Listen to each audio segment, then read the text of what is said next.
Hey there, it's your Rulelord Pete. Just two quick things before we get the show started. First, I apologize if the quality of this recording isn't up to my usual snuff. I tried using a different tool and there were some issues. I don't think it makes the episode unlistenable. I just want to acknowledge it ahead of time. Finding a good alternative to Zencastr is an ongoing struggle, but we'll get there eventually. Secondly, this episode was recorded well before PaizoCon, where it was announced that the drow will no longer be a part of Galarian lore. They are being completely retconned out, being replaced with serpent folk as the big bads of the Darklands. Will they reemerge as something else or simply be renamed Cavern Elves for the purposes of continuity? Doesn't look like it, but we'll have to see what comes out of the remaster. Drow have already been used in a couple of Pathfinder 2e adventure paths. They're in the bestiary, as we discuss later. But just like how Disney decided all of past Star Wars is no longer canon, Paizo can do the same thing with their world. I already know that there are a couple of third-party publishers who intend to keep Drow alive in some form. They just won't be officially canon anymore. The part where we discuss Drow is still really interesting, but I just wanted to have that acknowledged as well so that you don't come at me after the episode. So with that out of the way, here we go.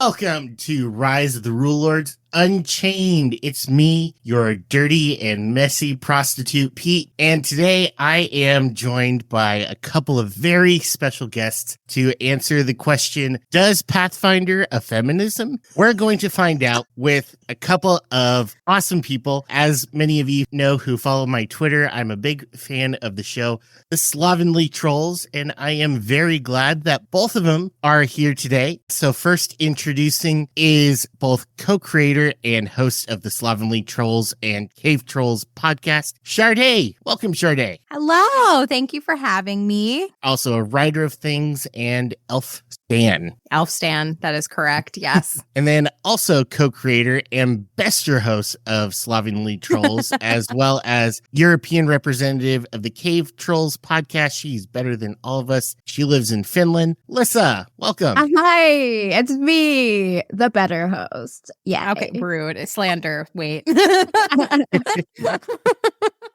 I am so excited that both of you are here. For those of us who are unfortunately not listening to your show, what's the quick and dirty version of the Slovenly Trolls and by extension the Cave Trolls podcast? That's a tricky one. The Slovenly Trolls podcast is a feminist look on some of the problematic issues of D&D, Dungeons and Dragons, where we try to look at different topics on each episode and kind of give it the benefit of the doubt, give it some context, source our, what am I trying to say here?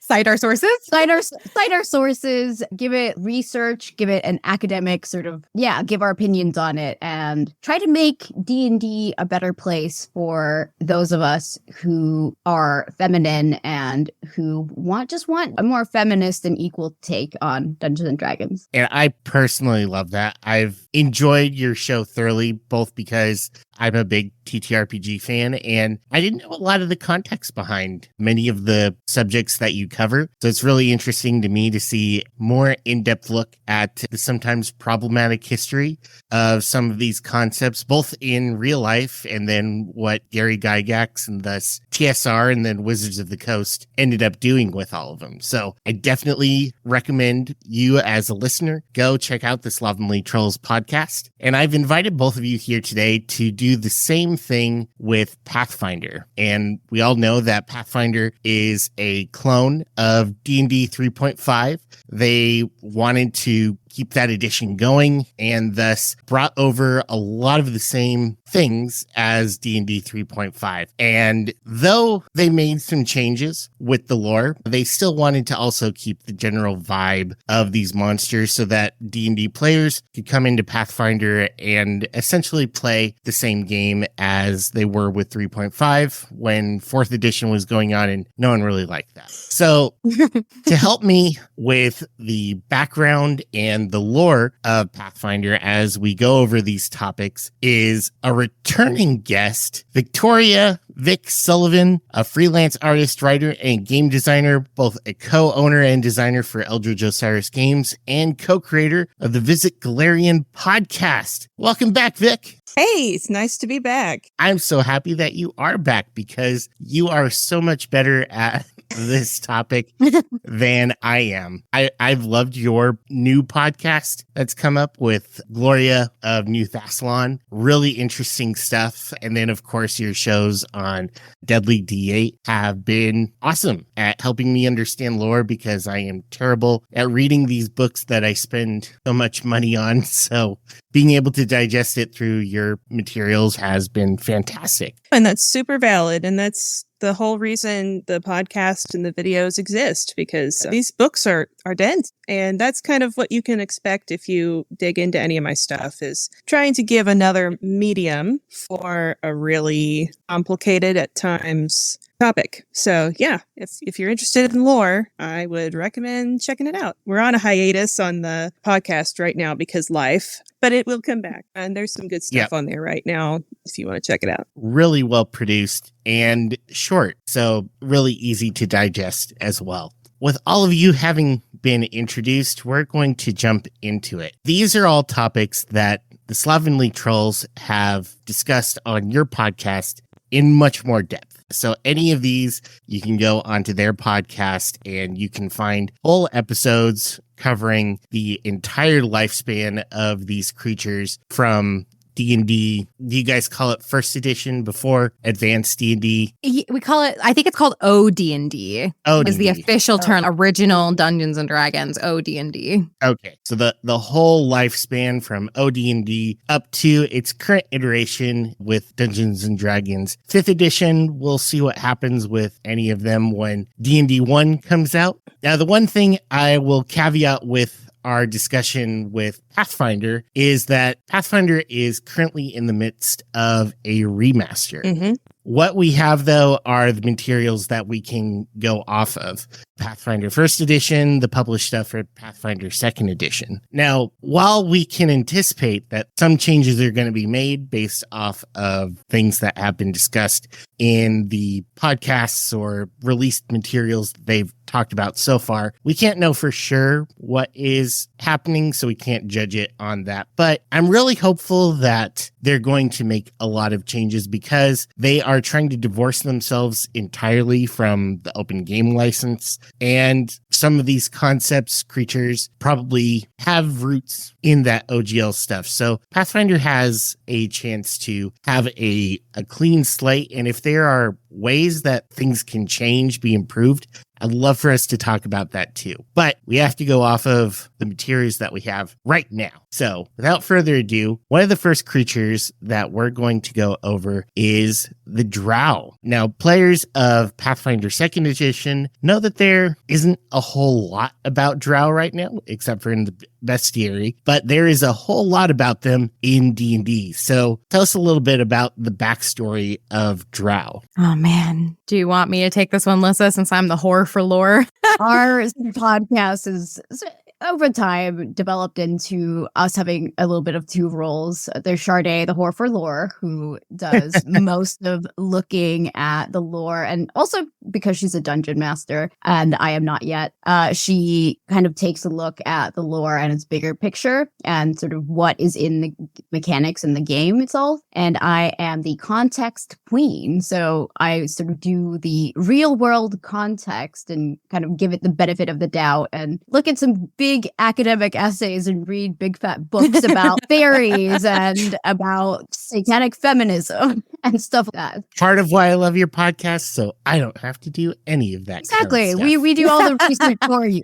We do it all for you. So if you ever have like a homework assignment and you just want to write it on the drow or banshees or what have you, we've got you. We've got all the history of it and then also the D&D stuff for it. We send our sources. So if you want to question or if you want to read up yourself, we can just be, well, look, here's where I got this information and this is where you can read more about it. So yeah. Exactly. So the lore, so you want the in lore. This is what drow are in Dungeons and Dragons specifically. Right. Just a quick recap. And again, you have a full episode. We do. With a whole lot. Yes. So I just want the tantalizing part so people go and they listen to that full episode because it's really interesting. TLDR. So the drow are a player character race, but they did start out as an NPC race in early editions, but they developed into a player race created by Gary Gygax, and they live in this realm in usually the Forgotten Realms, but also other campaign settings in Dungeons and Dragons in this place called the Underdark, which is underground. They have sensitivities to sunlight and all of that. And they are pretty notorious for being and I'm using air quotes here, matriarchy. We have opinions on if they actually are. At 2, they are an evil race overarchingly. And throughout a lot of D&D history, the quote, only good drow was a dead one until Drizzt came along, which is a very famous Forgotten Realms character who was the only good drow for a very long time, who happened to be a man, which again, we have opinions about.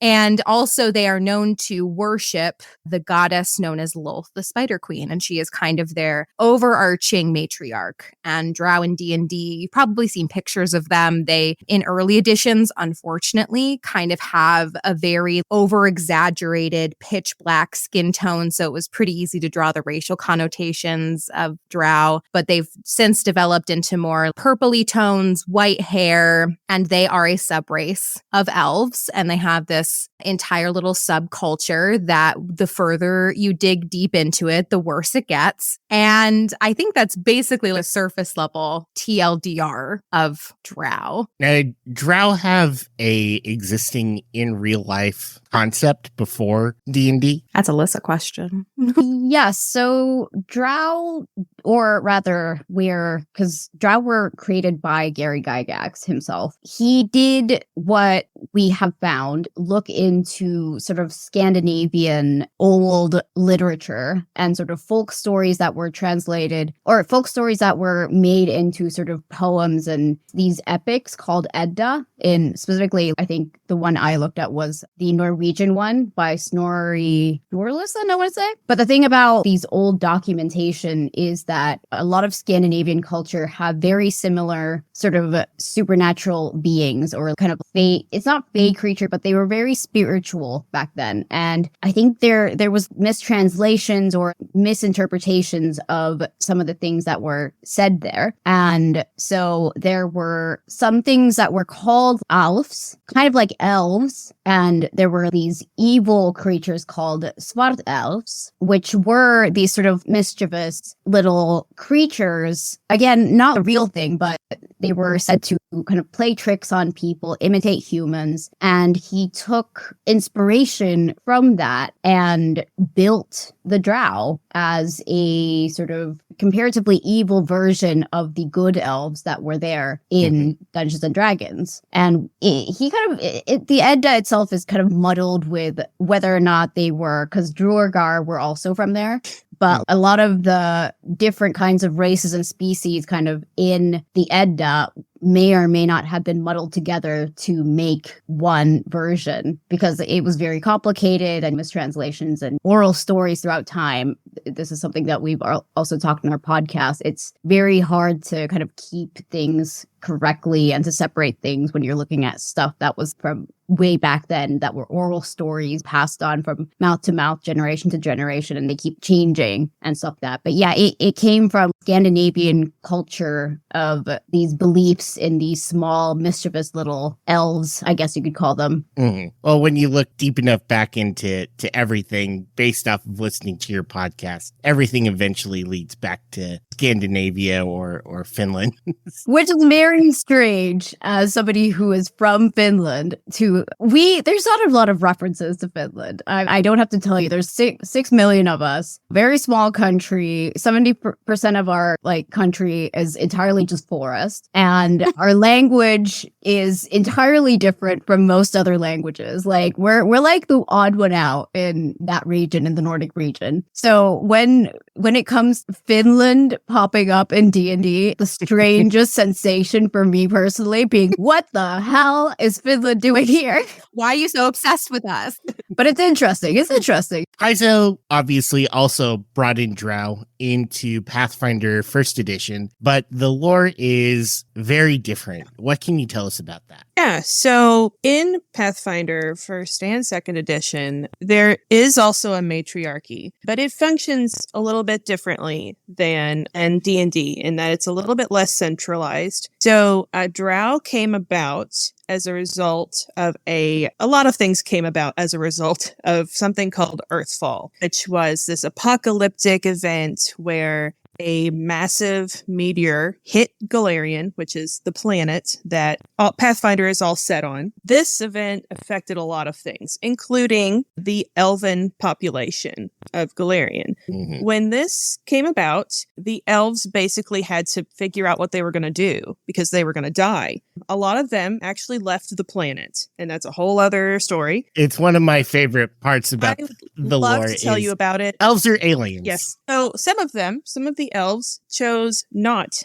to leave. And so they tried to flee underground and now this is where it starts getting similar, into the Darklands, which are effectively the Pathfinder equivalent of the Underdark. And as they traveled deeper into the Darklands, they became affected by the energy of a creature, a god, trapped in the planet named Rovagug, who is effectively the embodiment of destruction. So these elves became twisted by this power of this god and became drow as a result of the exposure to Rovagug, and I would argue the trauma of being displaced from their home and infighting came about. It's one of those situations where, was it the power or was it their own inner darkness? We can get into that later, but that is where the drow came about. And they had physical transformation happen where they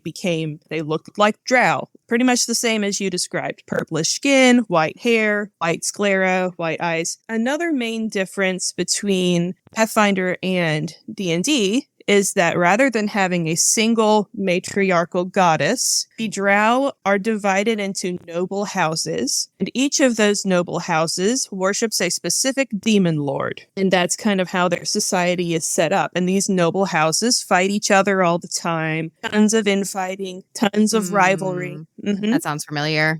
Tons of rivalry between them. They're always trying to undercut each other. And there's not really a central government so much as they just sort of rule their own houses and then try to undermine each other. That is the primary lore in Pathfinder. All the infighting and stuff sounds really familiar. I didn't touch on it, but yeah, the drow in D&D also, for clarification, they also have houses. They also have infighting. They also don't have a structure, but mostly that's when it's written in the description, it's just, they are just so evil and the matriarchy is just so terrible that they can't organize themselves because their leader is crap. And I'm just, again, one of our major plights with it. And I should also mention drow in D&D, while they don't worship demons, they do have a relationship with demons. And in a lot of the lore, Lolth, the Spider Queen, is also called a demon goddess, but also they have a lot of traditions, and I won't get super into it unless you want me to, about how certain races that are related to the drow are created with demons, and they don't necessarily worship them, but because of their, I think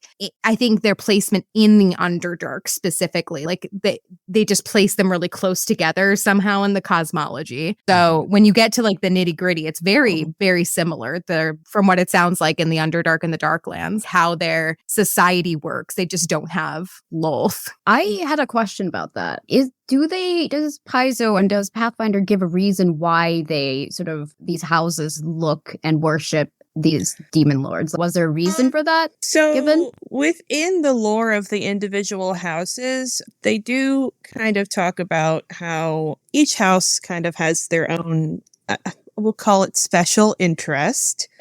To a certain degree, I think they are tied to the demon lord that they worship. It's pretty loosey-goosey. I would not say that there's a whole lot of clear explanation as to why specific houses worship specific demon lords. You would have to really get into kind of the special interest of each demon lord to really suss that out, which is deep cut lore. The purposes of somebody just wanting to learn a little bit about them, not really. It's more just the chaotic nature of the drow lends itself to worship of demon lords, as you might expect, because they are also chaotically aligned. So that brings me to my first question for the trolls. With your analysis, I gave you a bunch of the Pathfinder first and second edition materials, so you can do your thing, your in-depth research. So what were the similarities and differences that you noticed between the D&D and the Pathfinder version of drow? So I have just a list because really I just wanted to look at the bestiary version because that was, I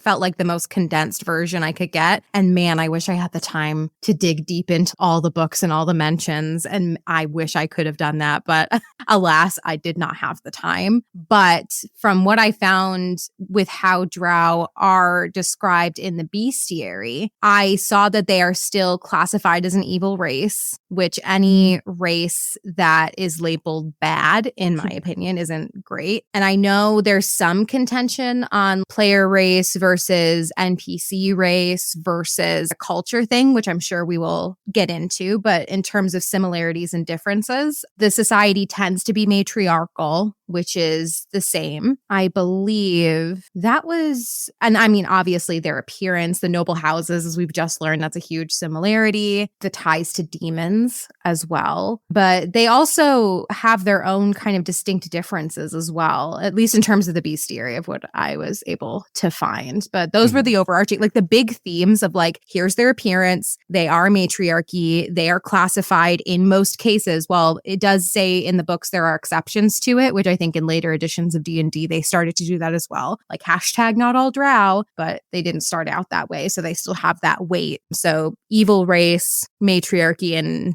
description, ties to demons, and their location was all, if you want to say the structure of it, was basically the same. But obviously the inner workings of the lore, how they came to be, all that stuff seems different in a lot of cases, which is good because it should be different because they shouldn't have copy and pasted everything. That would have been very boring. Now, in Pathfinder 2nd edition, at least, drow is not a playable ancestry, though there is the cavern elf heritage that you can take, which basically just grants you dark vision. And I think that's part of Paizo's attempt to move away a little bit from the drow and the negative connotations that come with it. Though we are getting a High Helm book soon, which is all about dwarves and stuff, which I think is going to probably cover some of the Darklands a little bit more. So we might see a return of the drow, or at least a little bit more about their society as it is in second edition, because part of the lore behind Pathfinder 1st and 2nd edition is that they are two different times of Galarian history. Stuff that happens in 1st edition is not necessarily what happens in 2nd edition. So for example,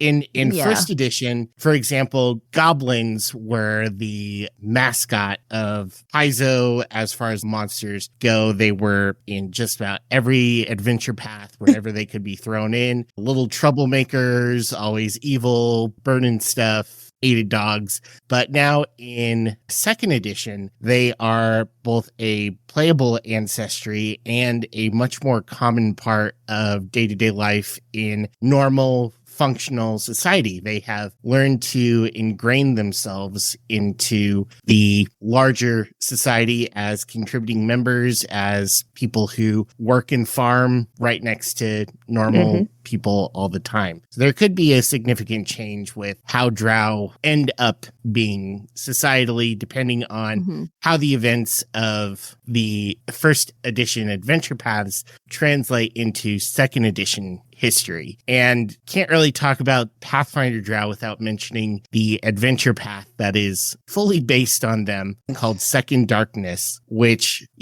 Oh, I'm sensing something. I don't know what it is, but I'm excited.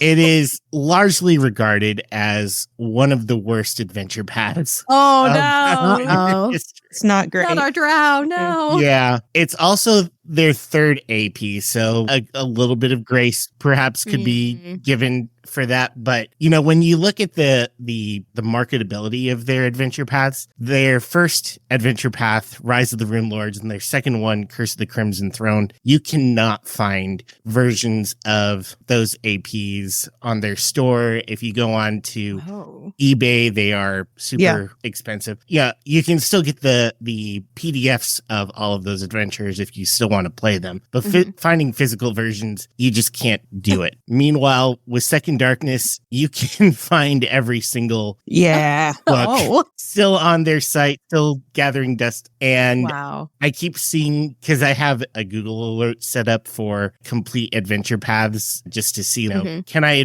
eventually like Jade Regent or something? And Second Darkness keeps on coming up, and I think it's scammers trying to act like this is a rare book combination. But it's not. Absolutely not. Vic, I don't know if you have a little bit more context about why it's so bad before I go into the little bit of knowledge that I have about it. So, funny enough, I've not dug into Second Darkness that much because it's not great. And as a GM myself of 1E and 2E, I haven't touched it because it's not something I'm ever interested in running. I mean, it's got a lot of weaknesses, but if we focus on weakness that we are discussing, which is, its depiction of drow, it is not great. It doesn't really, there's not a lot to say about it other than it's pretty stereotypical. It's what you would expect from a game that presents drow as an evil race and slavers. And I will say it is an interesting AP because it is the AP where drow come into the public consciousness of Galarian. Before Second Darkness, nobody knew they existed. So that is interesting. I will give it that. And, in another life, in another world, that concept is quite interesting, but it does nothing that I would consider different than you would expect. The drow are just kind of evil slavers, evil crazy slavers. Oh, man. Mustache curling. And I'm looking up the publication date. That was published in 2008, and it was still that bad. Yep. Especially, I would say the first four at least, APs that Paizo published were based directly on games that they played in 3.5. So you have to understand. Yeah, that checks. Up until about halfway through Paizo's life, this was like 5 or 6 dudes basically taking their games that they played with their characters and trying to translate them into an AP that anybody could play. No, it's not going to go it's well. Not. And, they did admirably, all things considered. But the problem with trying to create a game out of something you and your buddies played or an audience of whoever wants to play it, it's just not gonna hit the same. And there are a myriad problems with how that could go. And it just wasn't a strong story, ultimately. It wasn't a strong adventure. But that's pretty much all I've got to say about it. So that kind of brings us to probably the root problem with any of these things that we're going to be talking about is that their original development was made by straight white guys who had a concept of something and did their best in either good faith or joking to make it into something cool, which brings us to the drow matriarchy. Stretch. Take a sip of coffee. Buckle up, Buttercup. So tell us a little bit about the idea of matriarchy, and my real question is, can there be a good matriarchy? So how is this matriarchy described, and what would you all suggest a good matriarchy look like? Oh man. I think I could start by saying this is how the matriarchy is presented, and then Lyssa, you could take away what a matriarchy actually is, because you did the research on that, and maybe how they could improve it. So the drow matriarchy is awful, full stop. It's painted as evil. It's painted as very social climbing. It's painted as a very man-hating society, which is not what feminism is about. It's not what matriarchies are about. Men are enslaved. Men can't climb the social ladder unless they sleep their way to the top. And then when you look at it from a feminist lens, you're just like, wow, this seems familiar, but it's reversed somehow. I wonder if there's a word for that. And, you know, some examples being that I think the highest honor, quote unquote, that a man can have in drow matriarchal society is basically as a consort or some sort of magic practitioner. And that's basically it. They can't be leaders of houses. They can't climb the ranks in the church. They can't really do much of anything. And it's gotten so bad that there is another drow deity named Veyron, who is Ulf's canonical son. And he is very men's rights, which is when you hear that, you're like, I always think of the Parks and Rec clip. Men's rights don't exist. But his entire thing is just like, down with the matriarchy, we need equality. And he's still painted as a villain for wanting equality for men, which is, it's very mushy gushy and odd. And then there's another goddess that pops up. Her name is Elistri. She is Lolth's canonical other child, her daughter, and she's a good goddess who also wants equality. It's all a big mess. They want the gods to fix the problems, not society as a whole. It's very awful. But the main thing that really, I think, got Lyssa and I was this very violent, man-hating, evil society. Because, fun fact, drow matriarchy is the only matriarchy in D&D, but I think it's safe to say it's the most iconic matriarchies in D&D. It's the one you think of. And there's no good matriarchy in D&D. And that's a huge root issue of the problem, is when you come into contact in a game or in D&D lore with a matriarchy, you only have, the biggest one is the drow matriarchy, and it's evil. And I think the second closest is a hag matriarchy, which is also evil. So there's not a good equivalent. It's just full on painted as evil, not just for the drow, but also for D&D lore society as a whole. And it's not a real matriarchy either, because that's not how real matriarchies are supposed to function. And Lyssa can tell you why, because that's her context queen hat that I'm going to pass over to her. Yeah, it was all of the matriarchies are basically evil aligned, or they're downright monsters, which beholders are also a matriarchy. Fun fact. So I didn't know that. Yeah. It just paints femininity, and specifically women, because gender is binary here. It just paints them in such an evil way, and we have a whole episode on that, of why are women always evil and monsters. But in terms of what a matriarchy is, so like according to definitions, it's generally known as a system or society of government that's ruled by women or women, a social organization that's reckoned through a female line. So it passes on from mother to daughter, and sort of matrilineal, I think is the word for that. Yeah. And it's a state where older, powerful women sort of rule in a group. But like what I found in my research when I looked into sort of a better definition, because that was a definition from the Oxford Language Dictionary, I wanted to kind of get a better understanding of, so who can I look to actually get an understanding of what a matriarchy is? Because a definition is one thing, but to get a bigger, better picture of it, I found somebody called Dr. Heidi Guttner Abendroth, who is a German philosopher and researcher of culture. And fun fact, has been nominated for a Nobel Peace Prize twice.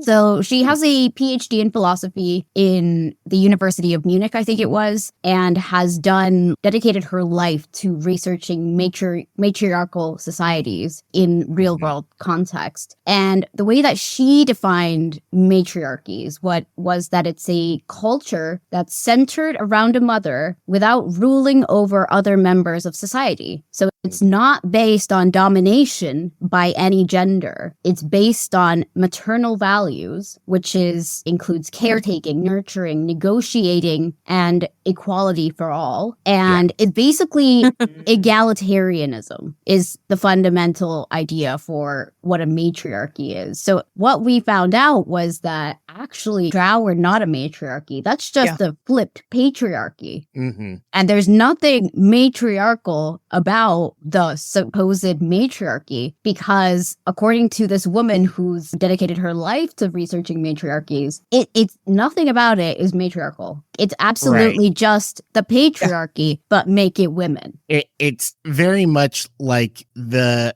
Star Trek version of what I would expect to see, where they're trying to emphasize the patriarchy, but they're like, it's patriarchy, but different. You're flipping it on its head. It's patriarchy, what we know and what we're used to. So taking real world problems and just making it more interesting by changing it somehow. Interesting in air quotes. Yeah, it's interesting. But it's what you expect, but not because it's flipped. Right. Exactly. What can you tell us about the drow matriarchy and how matriarchies are presented in Pathfinder unfortunately, as a whole? Pretty much by and large, that holds true for Pathfinder as well. There are other matriarchies. The Aji have a matriarchy. Lokatha, which is a monster race, have a matriarchy. There's a country called Holamog, which has a matriarchy, and that country is very interesting because they're okay. I mean, there's just not a lot about them yet. The other really major example that I can think of would be the Church of Urgathoa, which is a deity of the undead and deity of excess and hedonism.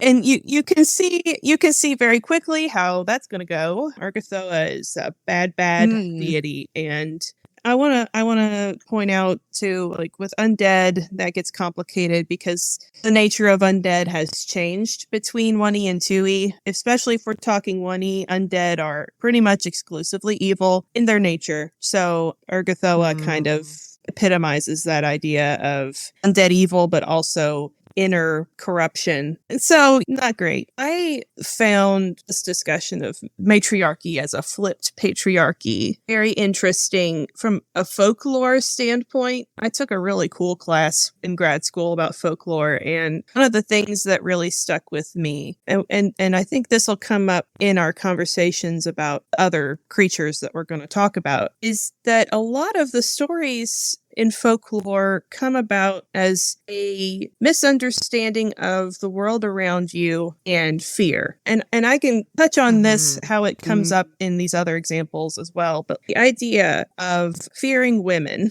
is not something that many things really came about until the era of colonialism. It is a Western idea and it is a colonialist idea. So many Western stories have to do with evil witches and evil mothers and evil stepmothers and people who eat women who eat children, women who imprison men and use them. It's a very Western idea. If you look at folklore from Africa, is it really a thing? Or other non-Western countries? It's just not. Women at times represent negative ideas, but it's much more complex than just, I'm going to eat your children. So I won't go on and on because I'll probably bring this back up again, especially with hags. I have a lot to say about that. In terms of drow, being a Mhm. matriarchy. Yeah, absolutely. It's a matter of just flipping the script. And I think that's based very heavily on this Western idea of women are the enemy because they get in the way. Women are the enemy because they challenge my authority. So drow being under a woman's authority, being under either a big goddess or a bunch of demon lords and powerful women in charge, ultimately why they're bad at the end of the day. And it's just kind of silly.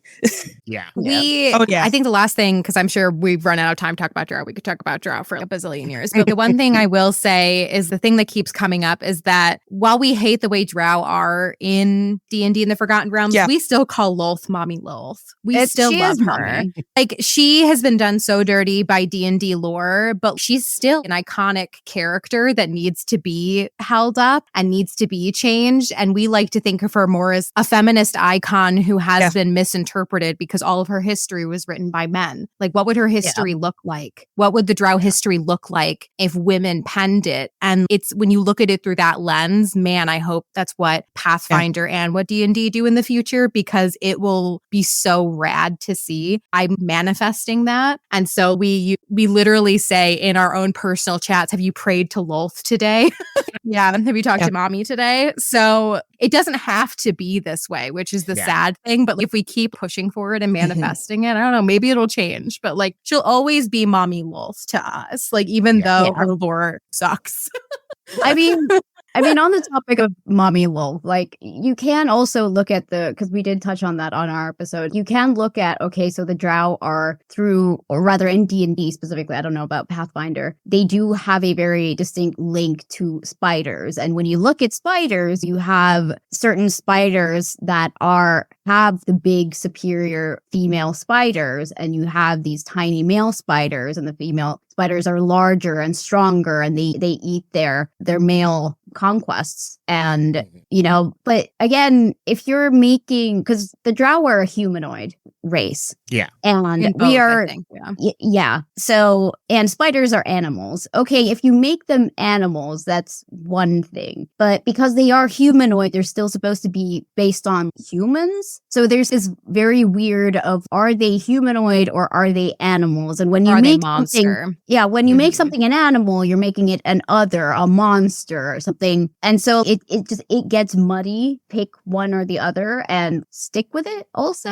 because I feel it's just, they don't know what they want to be. They want to be something. They want to be something memorable, which, I mean, to their point there, they are definitely memorable for not a good reason, way, but not in a good way. Like, so yeah, I don't know. It's just, it's very complicated when it comes to all of it. No, yeah, I just wanted to bounce off of what was said about the idea of Lolth being iconic, and it would be cool if we got another interpretation. So funny you should mention that, because in Pathfinder, one of the demon lords that drow worship traditionally in 1E is Nocticula. And Nocticula is the goddess. She's a demon lord who killed other demon lords, became extremely powerful, and because she killed all I'm talking 30 demon lords, okay? Like, in 2E, iconic. As a result of some stuff that happens in 1E, Nocticula becomes a goddess and is no longer evil. So they've not gone into it very much yet. As you can imagine, that's going to make things a little bit complicated for that group of drow who worshipped her as a demon lord, because she's no longer a demon lord and she's no longer evil. She's chaotic neutral. So if we're talking opportunity, right? Wow. I like there that. it is. That's 1/8. That's 1/8 there it of is. the drow population there it is. that has had their That's deity 100%. basically, their patron, both reach godhood and also abandon evil. They're going to have an identity crisis, and it's going to be awesome. I love it. Yeah, that sounds really rad and interesting. Overall, that's what I find Pathfinder does a lot more, especially now in 2E, than just having the strict gender binary of men good or women good, is having complexity. There are a lot of societies that are non-matriarchal in Pathfinder, but are led by women, and women who do both good things and bad things, or sometimes are good people who do bad things, or are bad people who end up doing good things eventually. Back to the goblins that I mentioned before, one of the major figures in Legends is General Azursi, female hobgoblin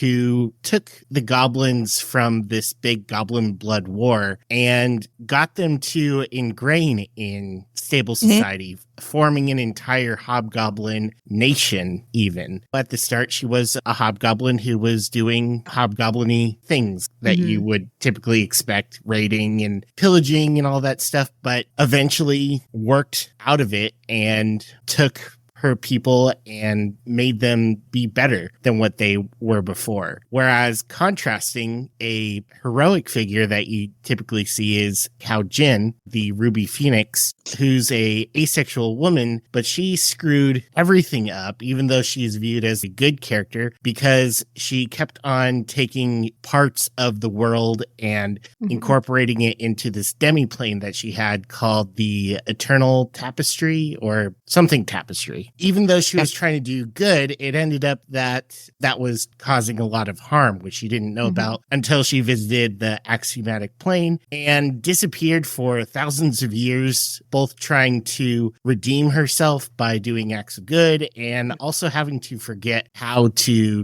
do those demiplane things. So she had to work to overcome the damage. And that's more what I'd come to see is not just what is the best matriarchy, but let's have women be complex characters. Complicated. And so I really appreciated seeing that. But the last thing I wanted to talk about, Drow, before we move on is you all typically also talk about the artwork that you see in D&D. So what did you think about the artwork for Drow between first and second edition? I remember making a note saying that it is a huge improvement from, and I think just Pathfinder art in general is a pretty big improvement. They still have a lot of problems with boob plate armor, which is a big stickler for a lot of fantasy art. So it's not a Pathfinder exclusive problem, obviously. D&D has probably more of it, to be quite honest. So it's not flawless by any means. And the drow, when it's a woman, is usually portrayed in more skin-tight clothes, but her posing is much more powerful. And her outfit doesn't outwardly scream, dominatrix like the ones in D&D do. Later D&D 5th edition has gotten a lot better. 4th edition was pretty okay, but from OD&D to 3.5, drow were basically dominatrixes whenever they were a feminine version of a drow. And then male versions of drow was just drizzed. That's it. Just drizzed. So I think it's a big improvement for what I saw. It still has a little bit, there's leather armor, there's a bit of cleavage here. It's a bit more form-fitting, but it's way more varied, which I appreciated so much because after looking at so much D&D art with drow, just seeing again and again, there's a whip. Oh, okay, there's a push-up bra. Oh, she's naked? Okay, cool.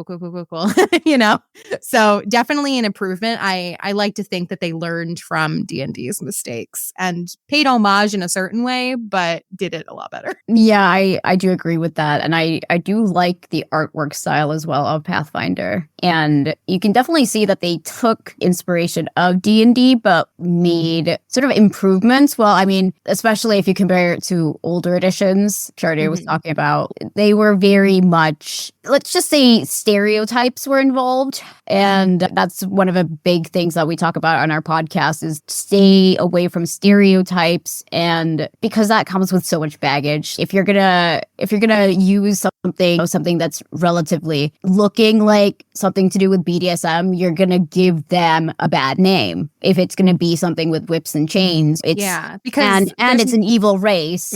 That's exactly the connotation in that is not going to be good. Because there's nothing wrong with BDSM, but when you equate it to an evil race in D&D and you equate traditional BDSM equipment and poses and make an entire ancestry there, make it entire exactly, and then you tie that to evil, then you have the connotation of they dress like somebody who's into BDSM. BDSM is evil, which is 100% not the case at all. And then there's that it's done with a lack of consent, which is entirely exactly the opposite of what the BDSM community is all about. Exactly. There's always that question of there's always consent there. But when you tie it to drow and it's an evil race and, you're doing BDSM stuff, but because it's evil, they do it for shits and giggles. Probably.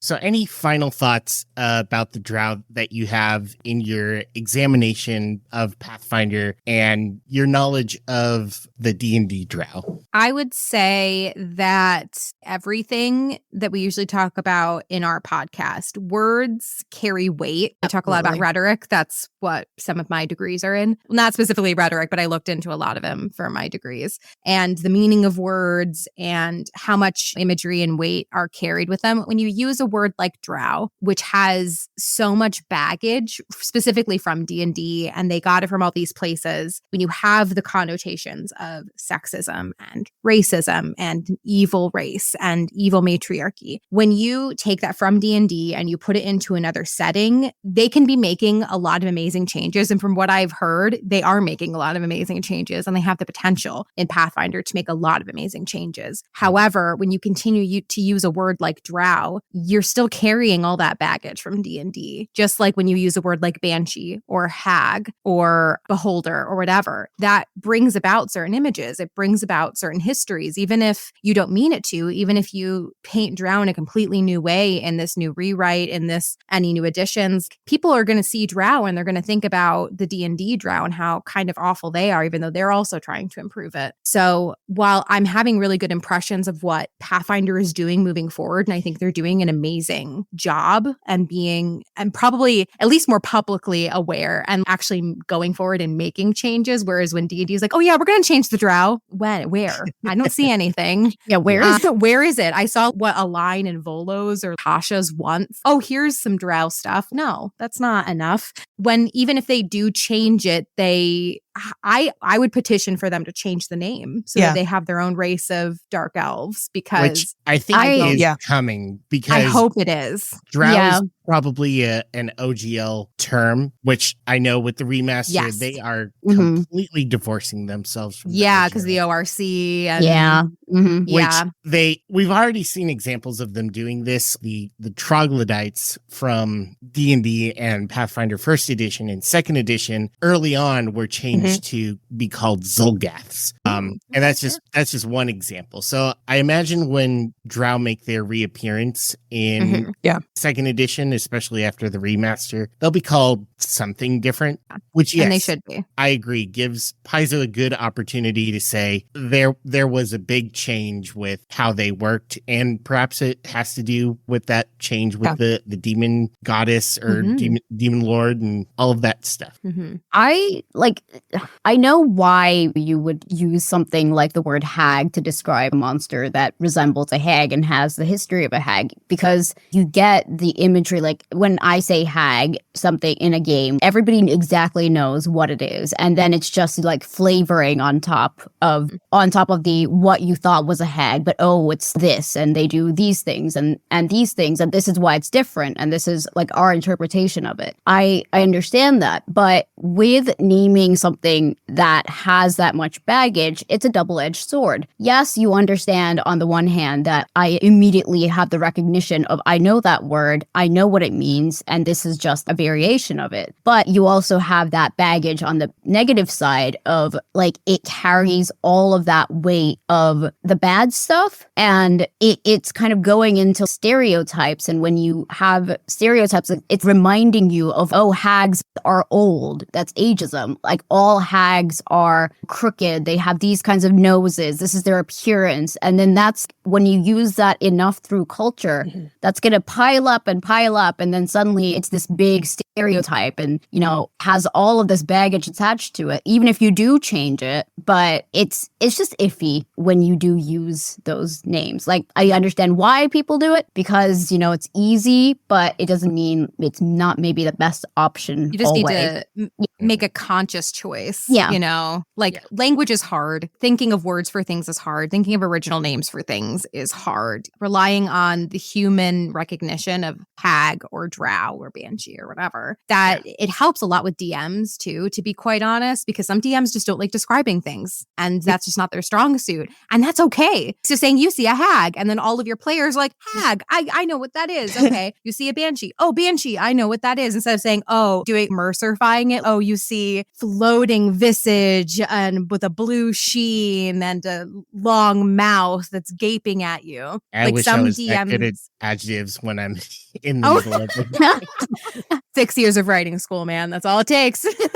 That's it. But yeah, so there is credence, like Lyssa is saying. It's not necessarily a bad thing. You just got to be aware of it. Either use it to your advantage or change it in a certain way or make the call as a DM or a game designer or whatever. Just make up your own word and let maybe an art piece do the culture and language, right? Is so much of our, and this goes back to my discussion of folklore, so much meaning in our world is formed from these impressions that we had thousands of years ago. And you know, a lot of I think people are resistant to those changes because of it's scary, right? You know, people get real mad when you suggest making changes this because it's familiar. And I mean familiar on a almost cellular level, right? Some of this stuff is deeply ingrained in our global consciousness, in our cultural consciousness. And so much like folklore that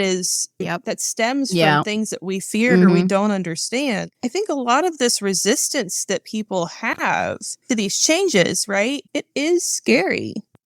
If you don't understand what's going on there, and all you see is somebody say, I want to change this race so that it's no longer sexist. That is disturbing, I think, on some level. And I'm not, don't mistake me for, like, I'm not excusing people who are assholes about it, right? But I think there is this sense of so much of this stuff is familiar instantly. Like you said, what a hag is instantly when somebody says the word. But that's just a matter of rebuilding, just adding on to our cultural consciousness, I think. It's a natural, I think that's what people don't understand. This is a natural development of culture. It's going to change. At some point, it's going to change. All three of you have started to meld over into the next creature that we wanted to go over, which is the infamous hag, which has a big presence in both D&D and Pathfinder, both in first and second edition. So let's talk a little bit about the hag. What is a hag for people who for some reason have avoided the cultural understanding of what it is? I think Lyssa would probably be the best. She did the context for our episode on that one. Like what hags are in culture. They're basically witches, and they are specifically those kinds of witches that in Western history specifically, there's a lot of witch hunting that went on. And we look at something like the Malleus Maleficarum, so written in 1486, the Hammer of the Witches, which was basically a bestiary for how to find a witch. What does a witch look like? What does it do?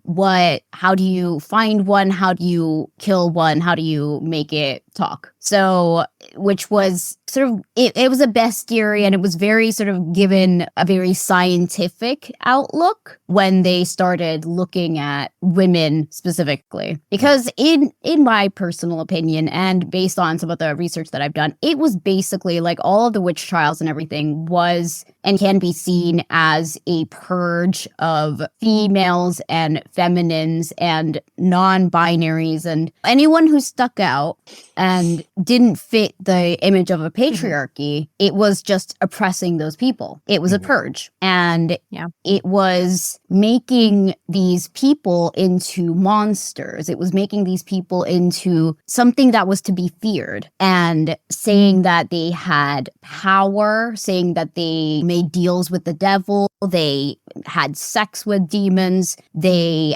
because they feared them, because women had control of reproduction. So midwives were able to grant abortions. Midwives helped with bringing babies into the world. Men had no control in that. Like, they had no control. You didn't have white men doctors who were able to bring babies into and make decisions of life and death. Like, it was all run by women. And that was something that they feared. And women had this weird thing where they were able to seduce men, which was a very terrifying power. I just had the image because we're talking about hags of a hag seducing a man, which I know is the power of some hags. I think some hags can shapeshift, which we haven't gotten into yet, but I just had the most just hilarious image of just this traditional hag with boils on her face, long hair, a traditionally older woman just waltzing over to some Puritan Pete saying, "You want to get a coffee?"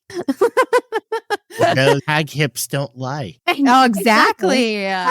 Because one of those, those, the Malleus Maleficarum, one of those groups that was persecuted was older women, right? That's where we think the hags come from. Yeah, because older women had knowledge. Older women knew what it was before, these times when the patriarchy started rising up, when capitalism started coming in. And it was specifically capitalism that was favoring a certain kind of people, which were, and white men specifically. And, it was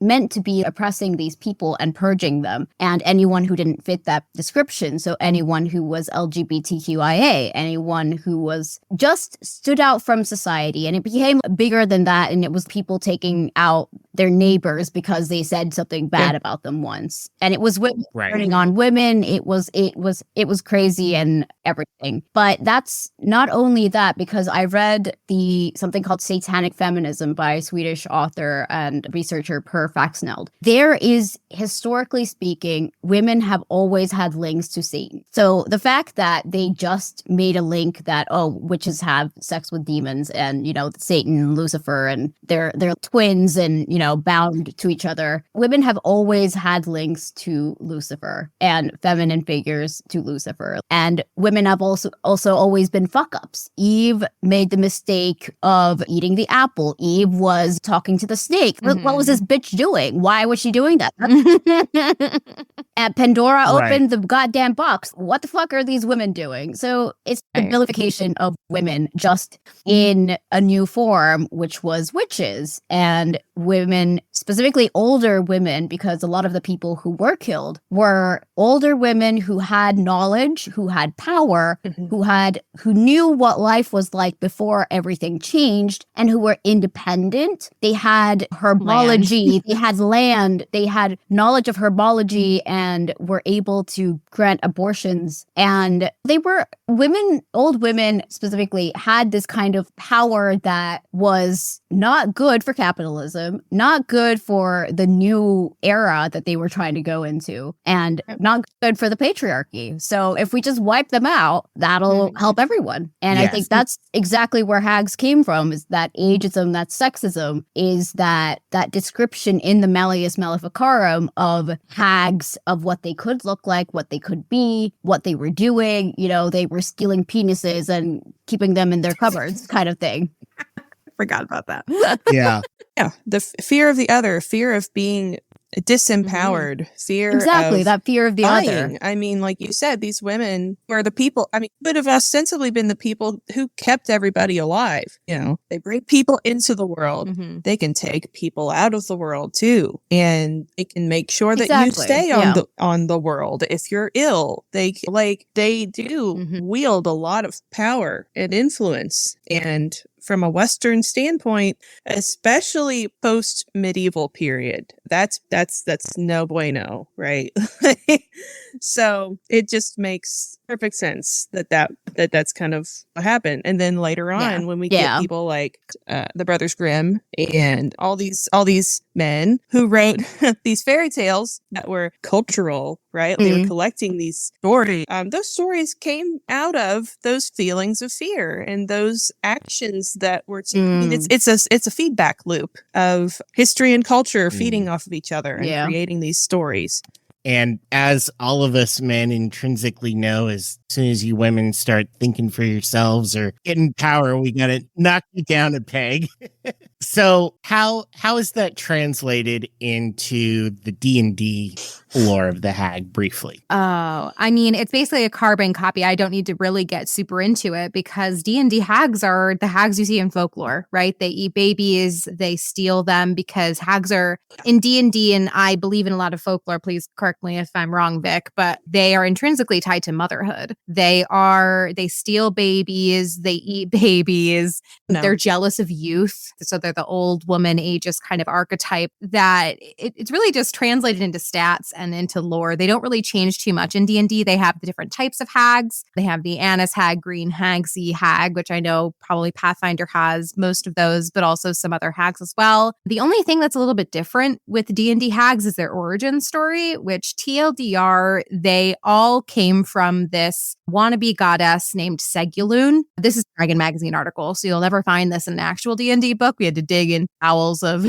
Dragon to find this. It's deep lore right here. So there's this woman who ascended to become a goddess named Segulun, and she was very vain, and she neglected her worshippers, her charges. And in punishment for that, the powers that be, or the higher gods at the time, punished her by putting wrinkles on her face, because obviously it is a punishment, right? So she grew uglier and uglier, quote unquote, but really just became older and older and became more and more hag-like as she became more and more evil. And her original worshippers were transformed into hags, and hags can make new hags either through changelings, or the lore can watch you from there. So in D&D, it's pretty cut and dry. And even when they did try to do their own original lore with Segulun, they made it worse, making this goddess have a punishment for neglecting her charges by making her older, because society views age as a bad thing and as a punishment for some reason, specifically for women. Women are not allowed to age. We are sold thousands of anti-aging products, and we have to societally wear makeup and never show or even speak of our age. You can't ask a lady her age. It's not proper. So D&D really stuck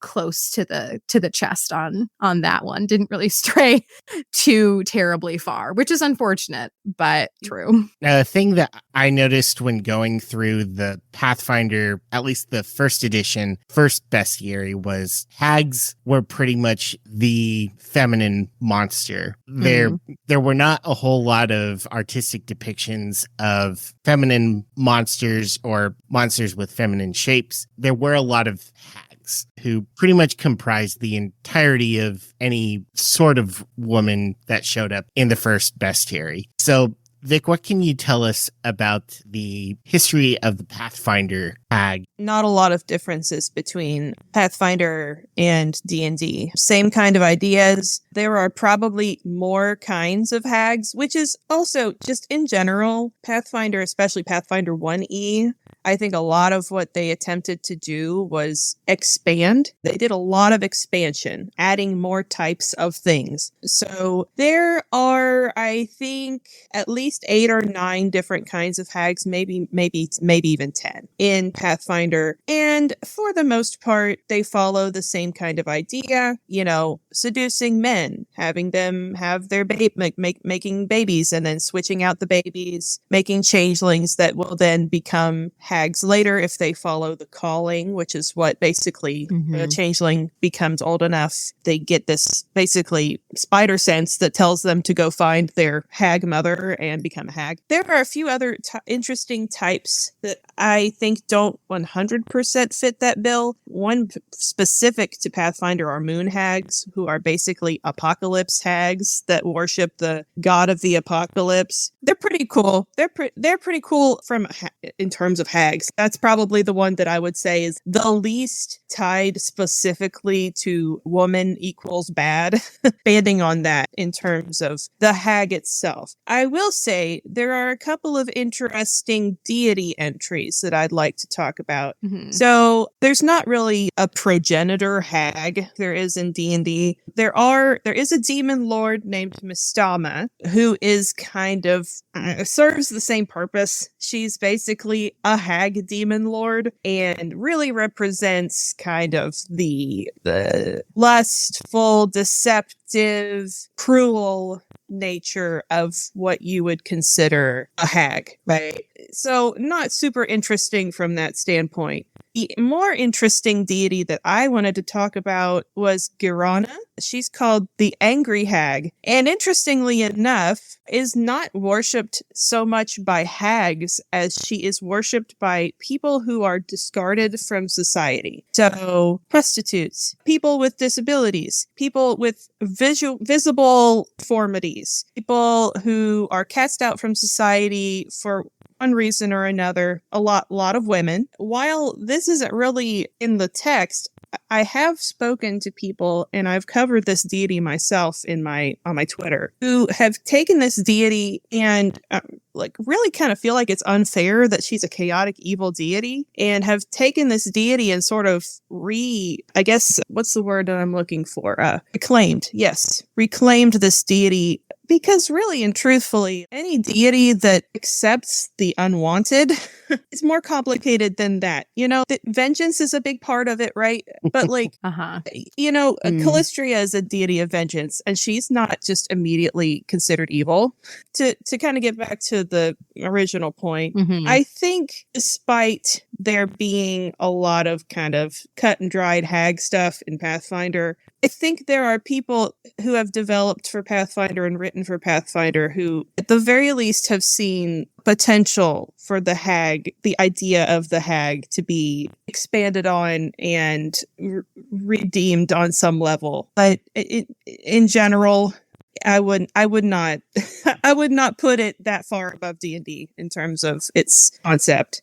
Yeah, so there are many kinds of hags in both first and second edition. Some of them that we added were the Anise hag, the ash hag, the green hag, the night hag, the sea hag, the blood hag, the moon hag, the stone hag, the storm hag, and the winter hag, which is a lot of different kinds of hags. It's kind of the Eevee of hags, one for each elemental type. Yeah. And looking at the notes, they're all basically kind of the same in how they operate. They just have differences in their elements. Obviously, the sea hag deals with the sea. The winter hag deals with snow, and they have different methods of luring in people and why they hunt who they do. But one of the biggest aspects of hags that impacts players most often is that they are a core aspect of the changeling, which is a versatile heritage that any player can add on to their normal, or they are a versatile heritage that can be added to any player in lieu of having one of the ancestral heritages that people usually have. And what this means is that as a changeling, you are someone who was intentionally brought into the world because of a hag who replaced either someone else's baby or impregnated or got pregnant and, had you. So you are intrinsically linked to hags. Interesting. That is interesting, yeah. I know in D&D, hags can be a warlock patron because in later editions they are classified as archfey, and archfey is one of the type patrons you can have. You might be able to get away with homebrewing some sort of sorcerer origin, but it's not canon. I think it'd be a cool ass idea, but they don't really have anything like that in canon, unfortunately. I think that the closest they get in D&D is saying that you can specifically have a hag as a patron. Yeah. Yes. That's awesome. Also, that's cool. That the Baba Yaga, who we'll talk about in a second, not really a hag, but is a witch patron that you can select. So hags actually have a pretty prominent role in Pathfinder, whether you're actually encountering them as monsters or not.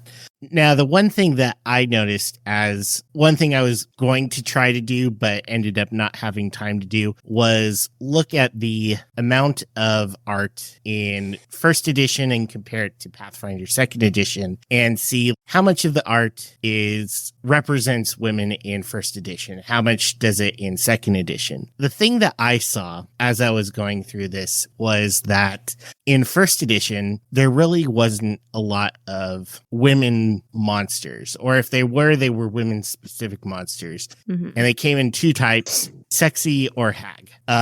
There wasn't that's the two. Yeah. Yeah, wasn't a whole lot of I mean, there were different types of monsters, but generally, if they weren't a hag, they were some form of human female who was shapely, barely clothed, really sexy. Whereas in Pathfinder 2nd edition, something that they did was they started depicting other monsters in feminine ways, and not always in sexy ways. There are, of course, still the succubus, who there was a big thing within the Grognard community about they desexified the God forbid. succubus. But on the whole, a lot of monsters, if they aren't inherently showing muscular biceps, very male-coded features, there are some normal monsters who have female identifying marks, boobs that you can see through chest plating or longer hair or the kind of wider hips that you would expect to see on women, and not portrayed in overly sexy ways. The one that immediately comes to mind when I'm thinking about it is the artwork for the bugbear in 2nd edition. And there's also one for orc woman who, again, is not all the orcs are big, huge, muscular, but then you don't have this tiny petite orc woman. They're big orc women or not exactly attractive orc women. So there are more women as monsters depicted in 2nd edition. But the question that I wanted to bring up is, I get why in 1st edition they had the hag as their typical woman-oriented monster. But do we need more? Which it feels weird as a guy to say is, should we be hitting more women? Should we be killing more women monsters? Do we need male hags? Or what is the balance between having a good representation of... So the overall question being, what is the balance between having monsters who are representative, but not exclusively just women or just men? Essentially, I keep going back to Pokemon examples because it keeps on coming up, but the idea of Nidoran, there is just the Nidoran male or just the Nidoran female, but all the other Pokemon can be either or. So do we need gender-specific monsters, or is it better for monsters to be able to be, either masculine or feminine, since we keep going to gender is a binary, but what are your guys' takes on how gender is shown in the bestiaries between D&D and Pathfinder? Well, we covered this a little bit when we talked about women as monsters. I think our episode is literally called Women Are Monsters. And we looked into an article that specifically studied bestiaries and bestiaries in Dungeons and Dragons. And they pointed to the core issue not necessarily being that there are feminine presenting specific monsters. That's not really the problem. The problem is when they are depicted, you were pointing out earlier, the only times you see a feminine body it's either voluptuous and sexy or it's the hag, because society demonizes both of those things, right? And you see that personified in a bestiary. You see women can't be sexy. Women can't be old. Women can't be A, B, C, D, E, F, G. So really it's not a question of should there be, because I think, you can have, gender or sex specific monsters. You just need to be conscious of what specifically are you tying to a bestiary? What are you tying to being evil or monstrous that the players are going to fight, literally? Or sometimes, if you're in like a non-battle campaign, maybe try to bargain with, but most of the time fight on first glance. So if you do have a specific woman presenting, feminine presenting race, think about presenting them not in anything that's specifically demonized by society. Just make them look like feminine people, not over exaggerated. Don't make them the quote unquote ugly hag. Don't make them the quote unquote sexy succubus. Have them just be normal looking and then be evil, but just don't over exaggerate features that are already demonized by society, and then do what Pathfinder is doing and then present monsters that aren't necessarily specifically like a woman-only race or woman-only monster, and present feminine zombies or present feminine death knights or something that's traditionally you think of a masculine body type, to switch it and have it be a feminine body type or something. So I hope that kind of answers your question. It's a bit murky, but in my opinion, it's not a matter of if there should be, because I don't think there's any problem with it. It's just how they're presented. And like, think about the context and the implication of putting an evil or a thing to fight in a bestiary and what you're going to draw conclusions from, you know, with specific body parts and stuff, or poses too, because a lot of it is art specifically. Right. Yeah. Some of it is also abilities and stats, but Go ahead. the majority, when you're flipping through the bestiary, you look at the art first. Yeah. Yeah, I think my take on that is I'm sort of on the same page as Shardae. And while you can sort of I think always diversifying something as gender is good. So I'm not even just saying that make more feminine monsters or make more masculine monsters, because monsters can be monsters. You can have something that's a monster that has neither feminine nor masculine leaning tendencies. It can be androgynous. It can be sort of neither nor. My favorite example of monsters is the movie Alien, where it has a gender, but you can't tell. And it turns out that it is, spoiler alert, if you haven't seen Alien, I guess this is big news for you, but it is female. What? So you should definitely, maybe have a spoiler warning at the top of this episode or something. Maybe. Spoiler for a Alien movie. 30-year-old.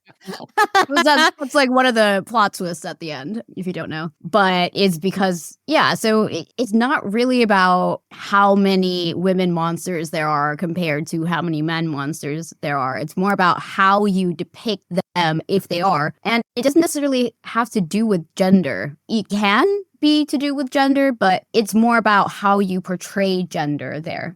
And it's because when it comes to representation in D&D, it's you want to be represented in the good guys, but when you're representing monsters, that's a whole different thing. It can be either or, it can be neither. They could be just asexual and have like nothing that's gender identifying on them for a point.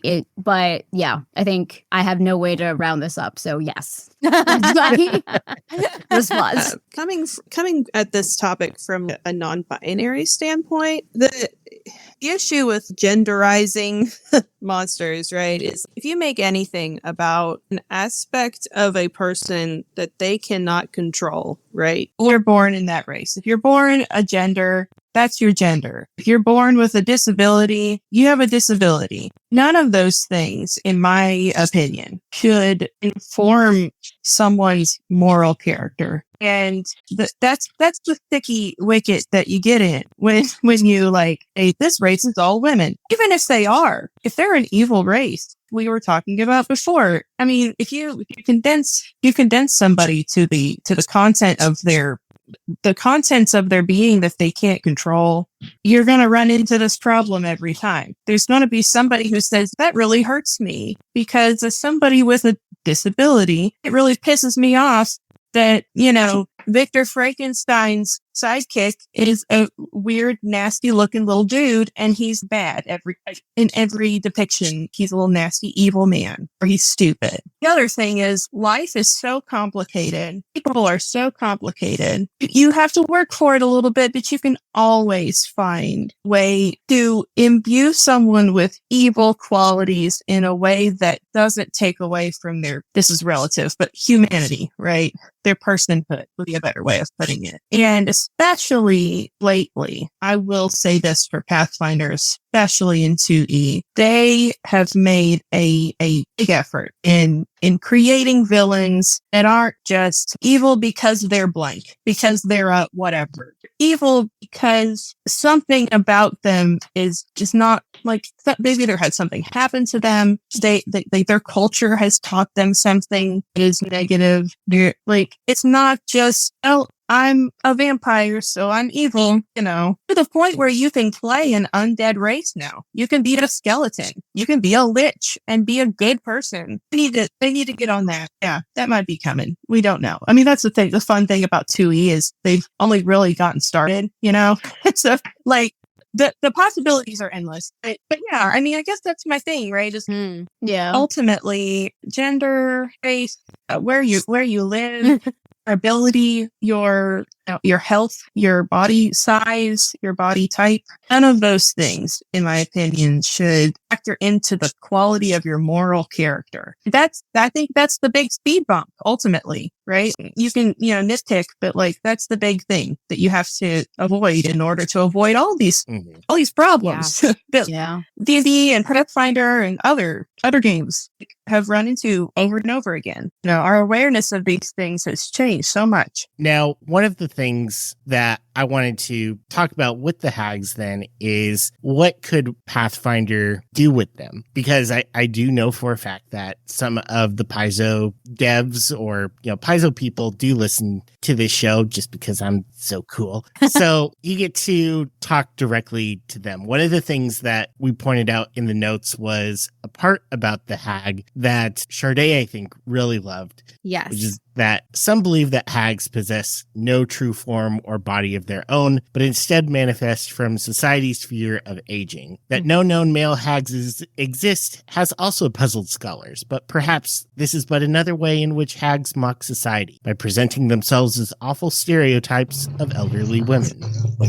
Yeah. So with that kind of context, what would you suggest changing about the hag to make it so that it's not such a bad stereotype of women, or how hags have historically been used as a way to demonize women? Right. I have a 2-part answer. The first part has to do with that quote, and I say, go with that. Make that your entire personality. There's a lot of great ideas just in those couple of sentences of just making them a manifestation of society's own fear. How cool is that? Absolutely. I read that Yeah. and I was like, that's genius. I love that so much. I think I put in the notes, why isn't this the first paragraph? They need to expand on this. If it's not already canon lore, it needs to be, because I loved that. And just chef's kiss. If you want to make them different, if you want to improve on them, start with that, build that, and then let it inform every different type of hag. Have the different types of hags be different stereotypes about older women. Have one that's really bad at flying broomsticks because old women are bad at driving. Have one be one that has memory problems because one of our great fears in aging is losing our memory, losing our wits. Have it be their entire personality. Lean into that would be beautiful. And I hope they go along that. I tackled hags. We have lore rewrites on our Patreon, and I rewrote the lore of D&D hags for that. And how I tackled it was I leaned into the witches stereotype a lot, and like how hags originally came from the witch trials and ageism. But instead of making the manifestations, I had society create them. Society created hags and forced them to flee, and they're not aligned in any way. They just have this generational trauma of being nixed from society as being the first ever wizards that were ever alive. They were 3 women, and just kind of mirroring the Salem witch trials almost, and have them flee to the Feywild and have them not be evil at all, but be dealing with generational trauma in different ways. Some that may be construed as evil, some that may be construed as neutral, and some that may be construed as a bit more forgiving on humanity. I think the biggest thing tying those maybe 2 suggestions together, the way that I personally have chosen to depict hags in my game, maybe how Paizo goes forward with their own Pathfinder lore, is to not divorce ageism and our fear of aging and our fear of older women from evil, and start there, and also take alignment out of it. Because the more I look into stuff, I'm like, I freaking hate alignment, man. I hate how it puts you in a box. I hate how all creatures are evil. I hate that. So that's a personal thing. I know alignment is very helpful, especially to new players. And I know it used to have a lot of mechanical benefits in early TTRPGs. But personally in my game, I'm like, for all my monsters and villains, I don't even look at it. I don't even look at it for my PCs anymore because everything is so complicated. So taking the alignment out of it and then divorcing from ageism, I think. I have good news for you then, Shardae. Kind of piggybacking off of what you've said, the idea, well, I mean, it goes right along with everything I've been saying today about folklore and fear, right? Everything that we fear, we turn into these manifestations of that fear. And fear isn't always a bad thing. Mm-hmm. Yeah. Fear keeps you safe sometimes. And I think that idea of generational trauma that you brought up as well, I don't know necessarily like if it would fit great with what Pathfinder wants to do. I don't know. But the idea of, fear keeping you safe, generational trauma. You don't want these things to happen to you. You don't want to be hunted by society. But you also, you don't want to lose your memory. You don't want to lose yourself. You don't want to become frail and weak. All of these stereotypes of hags and witches that we have. So the idea that society creates these monsters, these monstrous hags, I like that a lot. And it would take, it would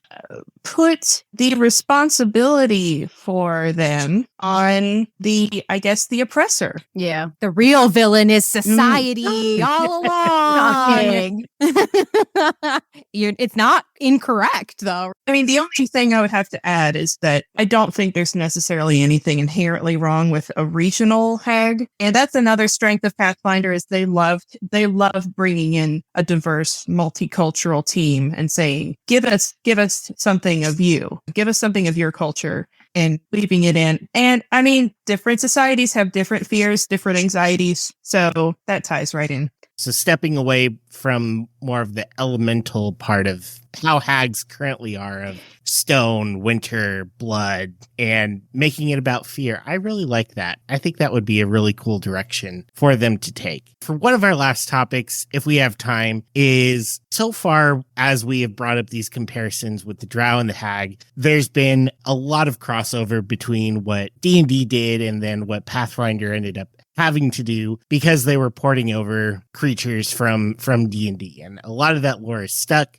Maybe it can change in the future. But one thing that Pathfinder did bring over that I think that they changed a lot is one of the subjects that you covered, which is also one of my favorite aspects of Pathfinder, which is the Baba Yaga. She exists in the Saga Lands, which is my personal favorite section of Pathfinder, just because I like wintry places and stuff. But it's interesting that the Baba Yaga exists both in real life lore, in D&D, and in Pathfinder. Mm-hmm. Some of my favorite lore of the Baba Yaga actually comes from the comic book Hellboy, where they did a very accurate depiction of the folklore version of the Baba Yaga, making her not exactly, she's still a villain, but one who Hellboy could talk to in a way, which I thought was really interesting. Tell us a little bit about the real life lore of Baba Yaga and then the D&D lore. Then we'll talk about how it has changed dramatically for Pathfinder. So Baba Yaga is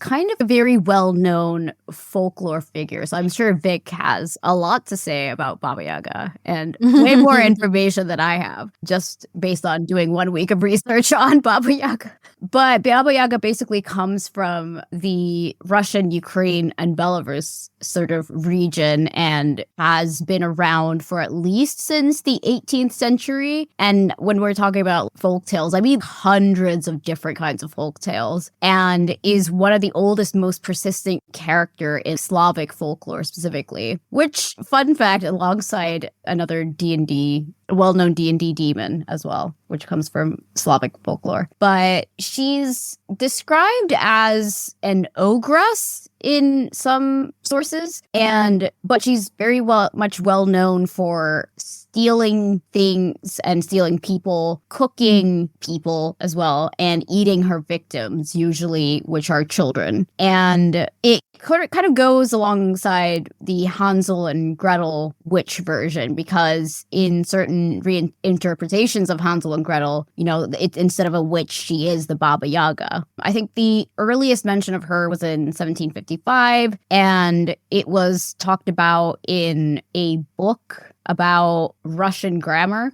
It was called Russian grammar. But anyway, it sort of had discourse about Slavic folk figures. But yeah, she turns up a lot in books of Russian fairy tales and folklore. And she has this duality of being both, in certain versions, a goddess of spring and nature, but also associated with woods, forests, and on the other hand, death, winter, storms, and being kind of underworldly. And those are just kind of links that have her. But she is meant to be a kind of ghastly figure with exaggerated features. Her nose being so big, it has grown into the ceiling and is hideous. She's insanely tall. She has drooping breasts. She has iron or steel teeth and a very bony physique. She sometimes has a leg made of clay or iron, gold, or steel. And these imaginings are really just based on the Slavic interpretations that they drew of the Baba Yaga, which were very exaggerated. So she has exaggerated features, and they were based on Slavic folklore and how they drew her. But basically, she thrives on Russian blood and is cannibalistic. She eats children, and young women sometimes will threaten men. She kidnaps,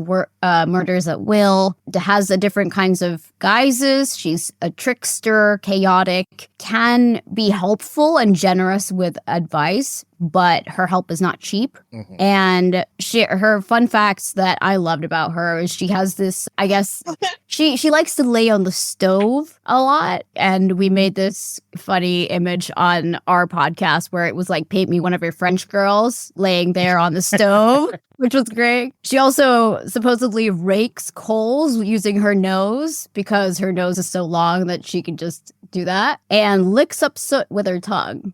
So yeah, she may or may not have sisters, and she travels usually in a mortar and pestle, sitting in the mortar and using the pestle to kind of maneuver herself forward, which is kind of fun. Lives in a very typical house from that region, which has chicken feet, but we found out that that's a very typical style housing for certain regions in Nordic and Russian folklore. So their houses on basically wood, on bits of wood. And because of the way the trees and the wood having the roots of the tree spread in the bottom, they kind of look like chicken feet because the houses are built on like bits of, on trees, which have roots. So metaphorical chicken legs. Yeah. So when you look at it, legs are the style. Yeah. So in the, I think in the tradition and in the stories, it has actual chicken legs and it can run around, and you have to say this phrase at the house in order to get it to stop and in order to get into the house. But in actuality, what we think where it might have come from is that these actual buildings that were built on top of trees with their roots on the ground, and when you look kind of further away from them, they kind of look like there's like feet at the bottom because the roots of the tree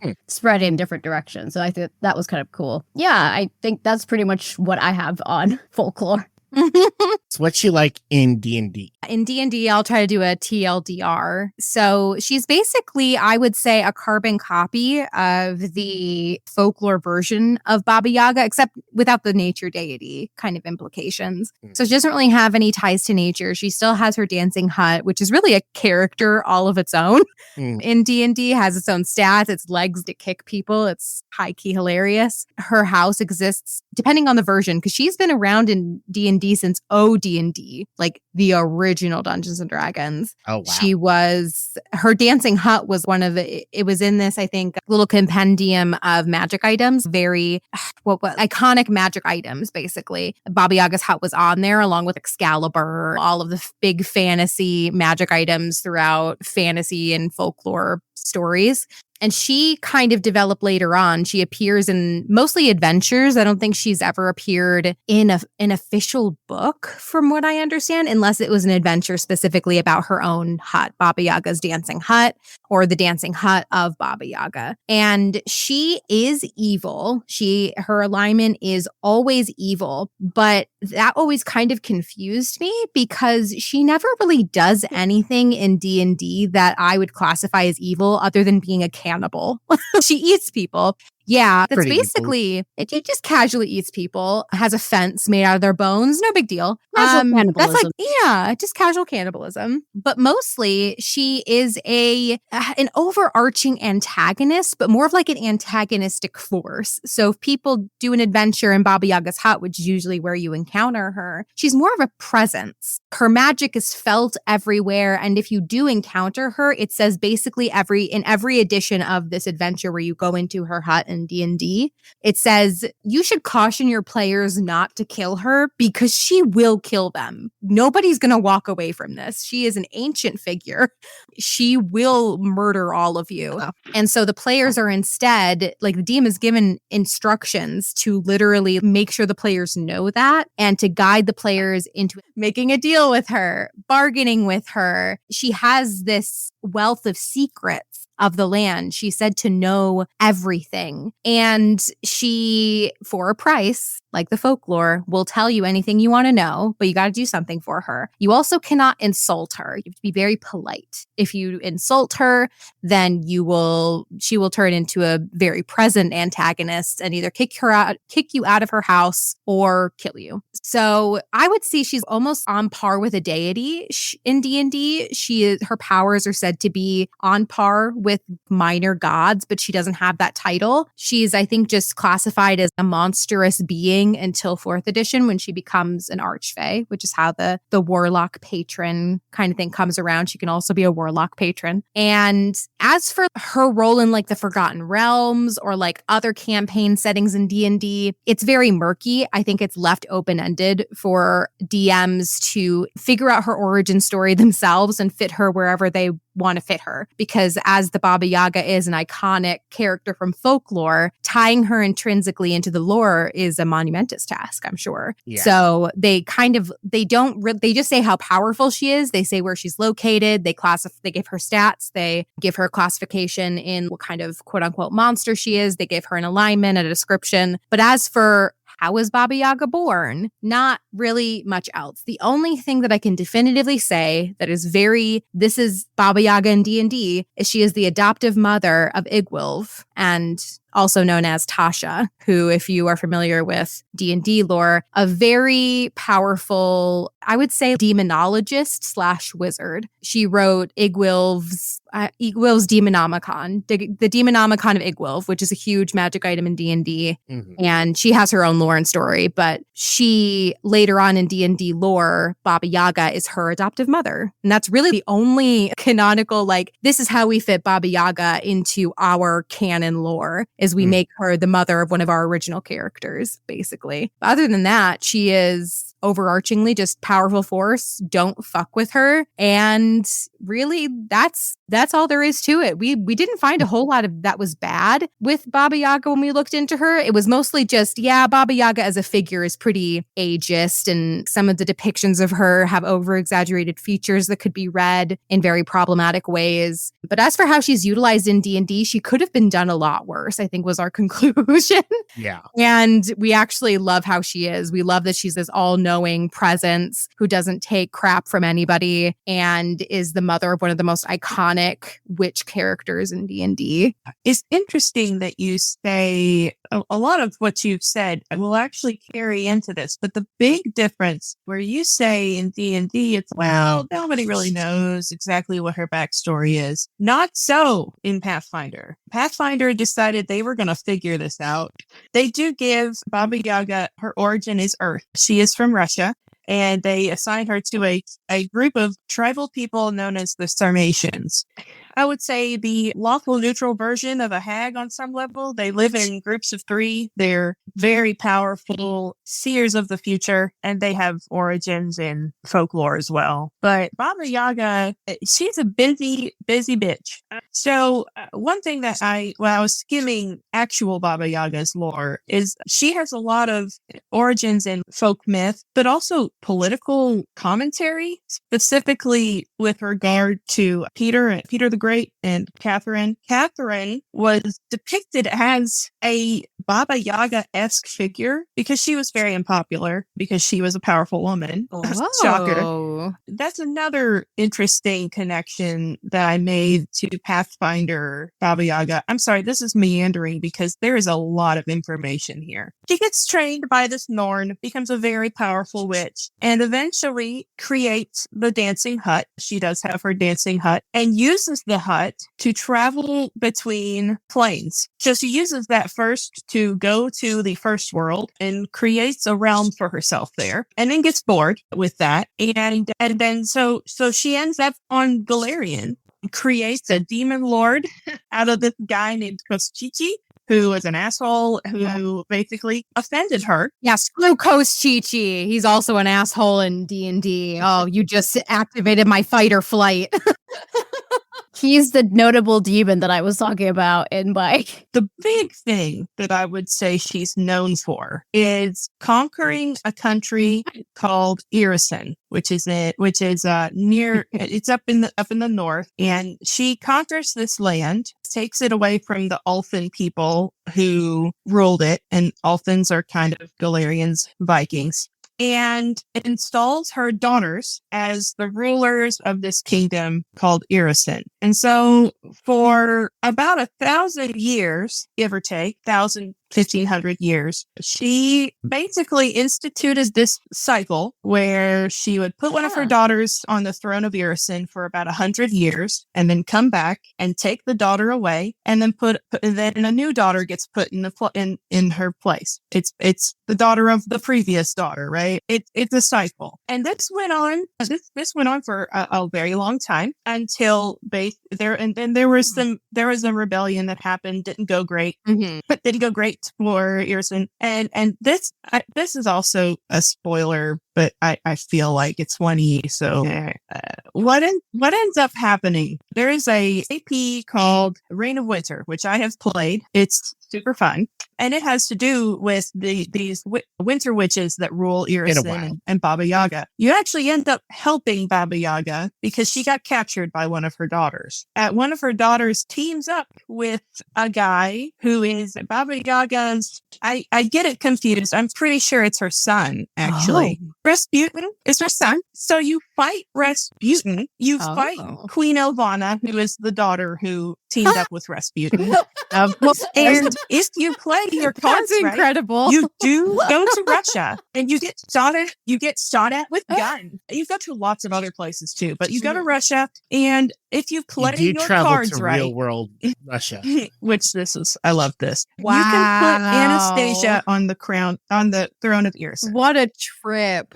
To get back to Baba Yaga, I thought the fact that she's involved in political commentary in Russia and in Eastern Europe is really interesting because Baba Yaga is extremely involved in the political landscape of certain parts of Galarian in Irison. She directly affected the development of that region. And she's also friends with Jatembe, who's this also crazy powerful wizard. They meet up and have coffee. She's really, really essential to a pretty decent chunk of Galarian society. And I think that's the part of her that is the coolest to me. If she's evil, she definitely looks like Baba Yaga, the stereotypical witch hag woman, insanely powerful, one of the most powerful statted out creatures in Pathfinder. But she's ultimately very much a person with interests and intrigues that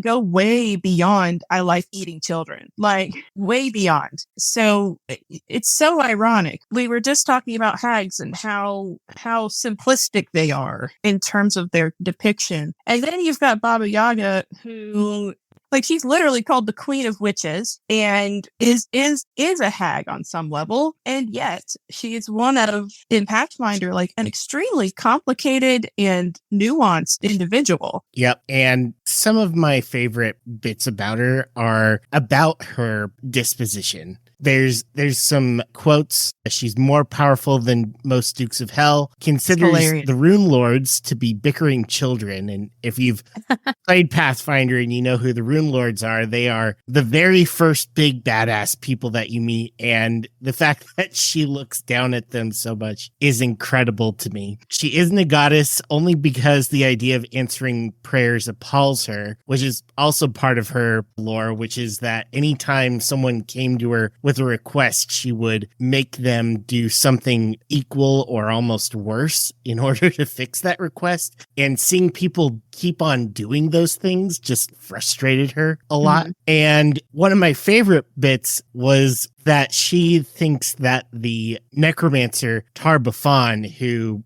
in Pathfinder lore is the biggest of big bads, is immature and chasing a dream. On par for Baba Yaga, I would say. Yeah. Yes. I love that bit about her lore. And one of the things that Vic left out was that she conquered the Lenorm Kings in 23 days, which is a big part of their lasting shame with this separation of losing the land of Irison, was just that she handed that defeat to them and they have never forgotten it. Iconic. Love that for her. Yes. Feminist icon. She is. She really is, yeah. I think we named her that. She's on par with Lolth for us. Yeah, society looks down on this. Maybe the lore is a little bit iffy, at least in Dungeons and Dragons terms, with how we've researched it. And even the way these characters are portrayed in their own folklores and stuff. There's always something to be said about evil women and how their evil is tied to their womanhood. And then seeing those women as feminist icons because they're not afraid of what makes them who they are, whether it is tied to their gender or sex, whether it's just a part of them. Like, they are unabashedly who they are without apology. And really, that's who everybody aspires to be, right? That's such a feminist equality concept. Be who you are. Be in your villain era. Take over a whole town. Exactly. Burn it down. You know, like, we love that. She's just one example, I think, of how Pathfinder has really diverted itself away from Pathfinder or from D&D lore. And even though there wasn't anything terribly bad about D&D lore for the Baba Yaga, the fact that they took this character and made her such a intrinsic part of Pathfinder lore and gave her a personality and identifying traits, not just another big bag, but a complicated character, is one of the things that I would hope to bring to show to D&D players about Pathfinder, is how they have made very intentional changes to some bits of lore that D&D people might be familiar with to try to create, I think, a better, or at least a very good result. Yeah, and I think that D&D is getting a little bit better with it, but definitely not with legacy characters from folklore. They definitely haven't done it with Baba Yaga. But when we looked into Igwilv, / Tasha, that's an original character that has been around in D&D for about as long as Baba Yaga has been, and her character has evolved so much through D&D, and she has gotten so complicated, and they've really started leaning into that. But she is definitely an outlier.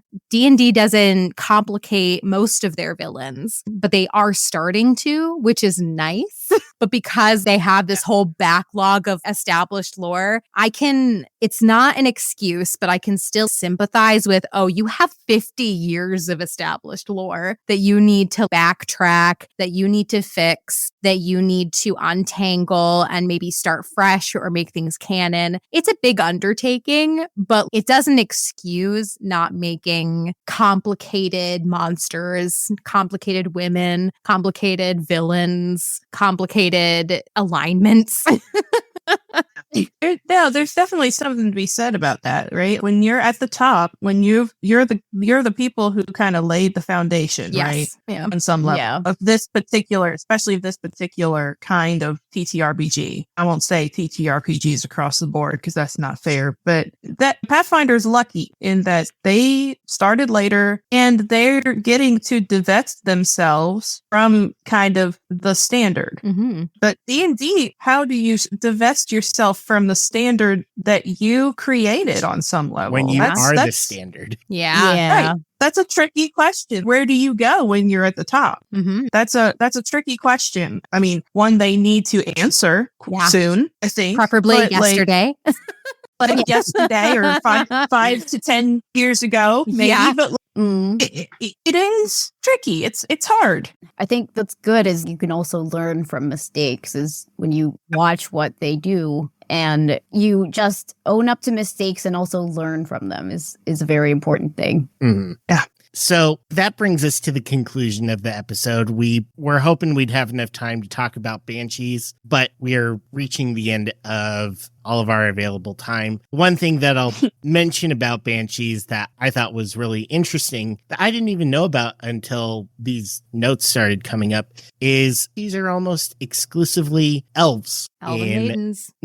In Pathfinder. I don't think that's the case in D&D. Well, yeah, it technically, yes, it is, unfortunately. So I will say that banshees, starting from their first appearance, I believe in AD&D, were almost exclusively, I think in AD&D it was elven and human maidens, and then they went to exclusively elven maidens by 2nd edition. 4th edition, they could be any race, and then 5th edition went back to elven maidens, which I was very upset about because I'm just 4th edition had it. Just make them, you don't have to be elven maidens, they can be anything. I love elves. I'm an elf apologist, unabashedly. But I was just like, listen, they don't got, why elves? You didn't even intrinsically tie it to elven lore or anything. You're just like, oh, it's just sad elves and elves that have died tragically. I'm like, yeah, but why? Because there's something with their soul. What is it? And they never, true D&D fashion, they never actually explain it. They just kind of put a couple of phrases on there and hope that you forgive them. So unfortunately, that may also be lifted from D&D.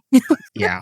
Yeah, I've got thoughts about that, but yeah, the main thing that I found interesting that I think it was Pete who added it to our notes was that one of the newer 2E APs, Bloodlords, which is very heavily undead themed, set in a kingdom largely populated by undead, is that you can choose to be a banshee. Yeah, obviously we're running out of time, but like the idea that you can choose to be a banshee almost makes sense to me when you consider the rest of the lore, right? Yeah. They're a warning. They're a harbinger of doom. Or in the original folklore, they're a protector. They're a protector. Celtic mythology. Yeah. Be careful. Watch out. Why wouldn't somebody want to warn someone else of this fate that they met? And why wouldn't they want to try and help preserve, future people who could be victimized by whatever happened to them? I think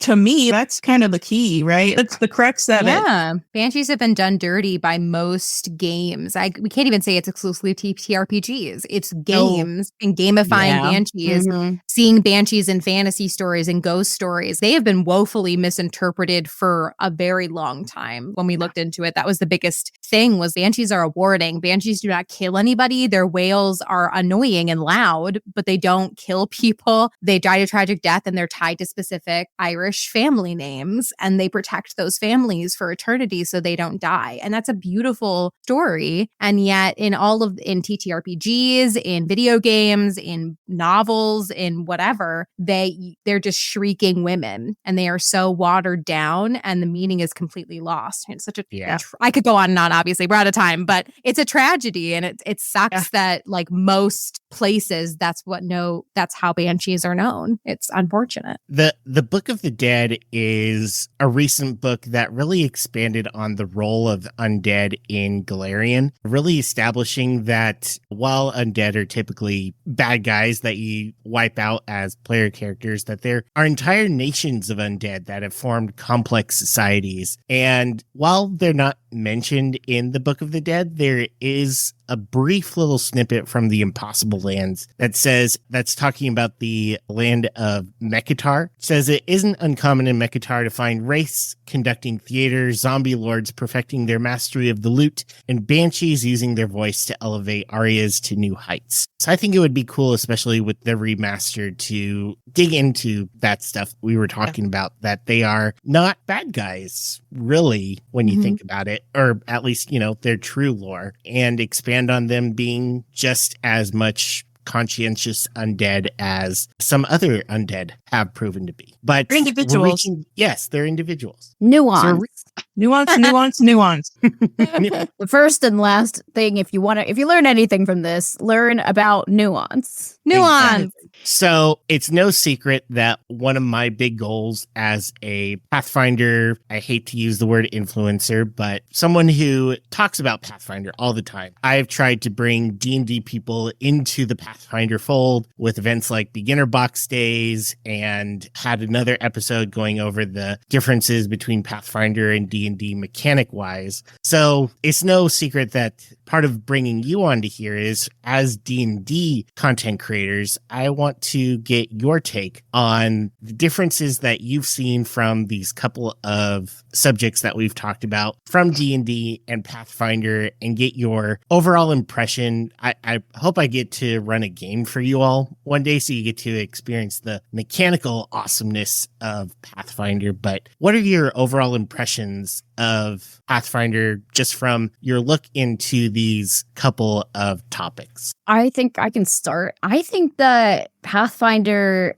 has a lot of interesting lore that has improved upon D&D, and they've even added lore to something that D&D necessarily didn't even have lore in, which is very interesting because we on the Slovenly Trulls, and Shardae specifically is a whore for lore, but I appreciate it as well. And I love the fact that they just add on to it and they take it somewhere. And it's not, I mean, there is something to be said about, okay, you give the basics and then let the dungeon master or the game master interpret it however, and then build a story around that. There is something to be said about keeping it simple and not having that much background, because it's easier to digest that instead of having to read 7 different books and understand what's going on and then build on that. But I do love the fact that they do give lore. They have a story. They have something that's bigger than just the monster, so to speak. And I mean, yeah, it does improve on some of the lore. It's been really interesting to figure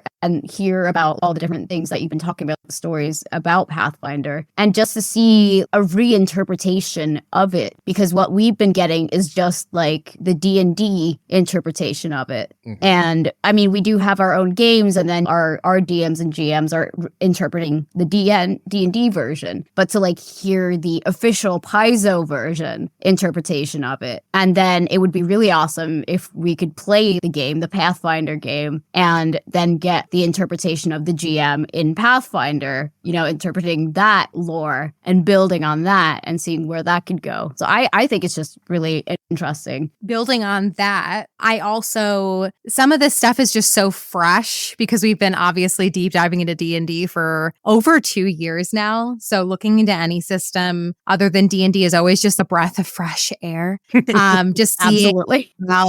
how other, especially because these are all hags, the Baba Yaga, drow. Well, hags and Baba Yaga are from like actual folklore, and then drow, obviously, they were inspired by Scandinavian mythology, and then in D&D, and then to Pathfinder. It's interesting to see how the interpretations go, Lyssa was saying, and how differently they tackle them and how much flavor they bring to them as well. You can definitely tell that Paizo their roots are in D&D.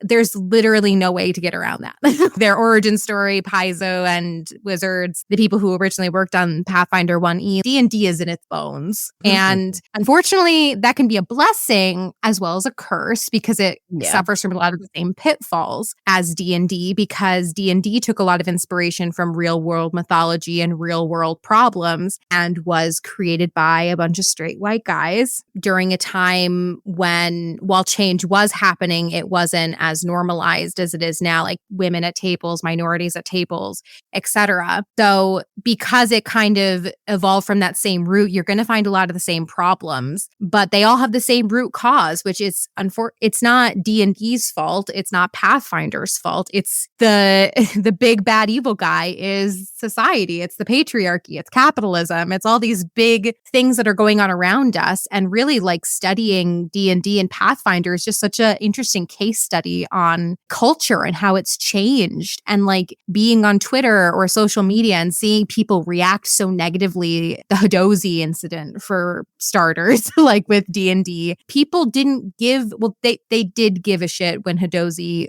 were first introduced in the original D&D Spelljammer, which, if for those who don't know, very racist race in Spelljammer, but they didn't have a voice because they weren't invited to the tables where people were playing those. But now they have a seat, they're making their voices heard, and that's beautiful. And seeing, while Paizo has some of that same root issues of straight white cis men inventing this game around a table to play with your friends, they, like was mentioned earlier, have the benefit of starting a little bit later in the game and inviting more people to the table, learning from the past mistakes and having the opportunity to start anew. Whereas D&D, it's a much more murky issue because they've been around since the 70s, and completely getting rid of the lore and the rhetoric and the imagery that goes along with that is a huge task that is maybe too huge, who knows. But I have always been I've always known of Pathfinder, but finally getting to look at it and seeing what they're doing, I have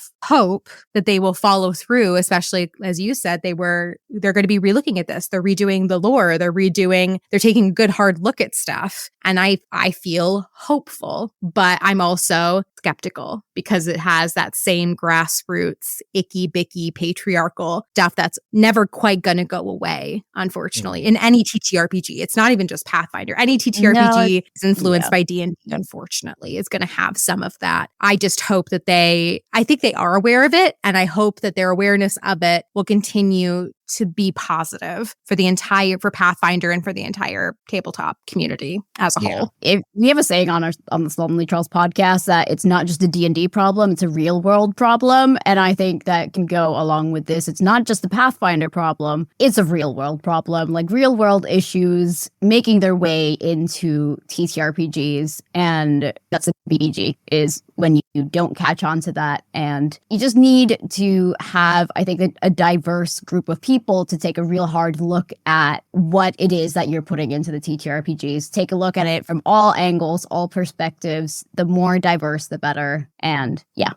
Yeah, I agree with everything you two said. Coming at it from a Pathfinder perspective, it is no secret, if anybody who knows me, that I am very biased for Pathfinder, both in my experience and just in my preference. But I will say this for D&D, and I appreciate the expression of hope for Pathfinder. I have a similar expression of hope for D&D, in that their methods, while they are different than Pathfinder, their design philosophy is different. The thing that I think makes D&D strong, and a lot of people would argue this is what makes it weak, but I disagree on some level. There's so much room for interpretation in D&D. There's so much room to make the game your own. And some people use that for bad, but more and more people are using it for good. And I think it's that impulse for the people who still play it, who love it as much as I love Pathfinder. That is going to be what changes D&D, is more and more people making Dungeons and Dragons, making it their own, seeing these things that are hurtful and harmful and saying, that's not my D&D, and I'm not going to make that happen. I'm going to change it, and I'm going to be vocal about it, and I'm going to talk about it. That is what's going to take D&D, continue to take it upward, right? Continue to move it forward. I think that is its strength, is the way that it's been reclaimed by its own fans, I guess. This is our son now. You can't have it anymore. Exactly. You get away from our boy, okay? We can fix him. Listen, Shardae, I hope that this is not the end to your Pathfinder journey. I know that while we talked about subjects that you've already covered, I think that there's a lot about Pathfinder that you will continue to like, lore or mechanic-wise, especially if I get to run a game for you. I think you'll have a lot of fun with the mechanics, but I personally couldn't wait for you to discover things Desna, the deity, Pharasma, the Knights of Last Wall, or even even just so much of the other lore to D&D that may not be specifically related to TTRPGs and feminism, but Pathfinder, I think, has taken a lot of strides towards representation in so many different aspects, with the Mwangi Expanse book being written entirely by Black authors, people of color, and the new Tianjia book, which is Pathfinder's version of Asia, also being written by AAPI. AAPI authors. I think you guys would have a lot of fun with it. So I hope that this isn't the end for you or for you, listener. But we have reached the end of our time. So briefly, where can people find more Slovenly Trulls or more of each of you individually? Oh man, well, you can find the Slovenly Trulls podcast, where we basically have discussions, this only just with me and Lyssa shouting at each other about D&D lore and contextualizing it and the history behind it. The Slovenly Trulls podcast is available wherever you listen to podcasts. And then we are both on social media. I run the Slovenly Trulls Twitter account at Slovenly Trulls. We recently got back into TikTok, which is also at Slovenly Trulls. Will we post there often? I don't know. I'm just vibing there currently. And Lyssa runs the Slovenly Trulls Instagram at Slovenly Trulls, and she could plug her own personal stuff. I have a Twitter account where I support our podcast. Just that's the purpose of that Twitter account. You don't need to follow me, but if you follow the Slovenly Trulls, you'll find me there anyway. And yeah, the Instagram. We also have another podcast that I did not plug called Cave Trolls, which we run with our friend Terry. And the vibe of that is we read the news of TTRPGs and new TTRPGs and everything happening in the TTRPG space. And he will pitch them to both Shardae and I and ask if we want to play that TTRPG. And then we give an answer. And that's the entire plot of that. Also, the occasional what's going on in the Twitterverse or the latest TTRPG discourse we sometimes talk about. It's more like chatty, laid back kind of vibes. Not so much let's have an identity crisis and talk about how much we hate the patriarchy, which also weirdly also ends up happening, but not as often and with less tears. Yeah. And Vic, where can people find more of you? So my personal Twitter, where I tend to talk about my life, but also Pathfinder. You can find me at Tentacruel on Twitter. You can also find Gloria of New Thassalon, the character through which I explain lore, at GBrainer, BRAENAR. That's where I do a lot of my lore dumps. It's currently on hiatus because I broke my hand, but I'll be back and there's plenty of backlog. You can also find my podcast at it's called Visit Galarian, and that's pretty much anywhere that you listen to your podcasts. It's just gotten started, and again, it's on hiatus. Perfect. Well, ladies, thank you very much for joining us. This has been a fantastic conversation to listen to and get to participate in. Learned a lot about D&D, folklore, and Pathfinder. And listener, if you enjoyed this conversation as much as I did, I hope that you will go follow these podcasts as well as go to Spotify and Apple Podcasts. Give this own podcast a rating. And you can find me, of course, at Rulelord2e everywhere. Hopefully not on Twitter for too much longer once something else actually lands, but we'll see where that ends up going. Keeping my fingers crossed for blue sky. But anyway, listener, until next session, don't let the rules rule you. And don't be a dick. Don't be a dick. Woo!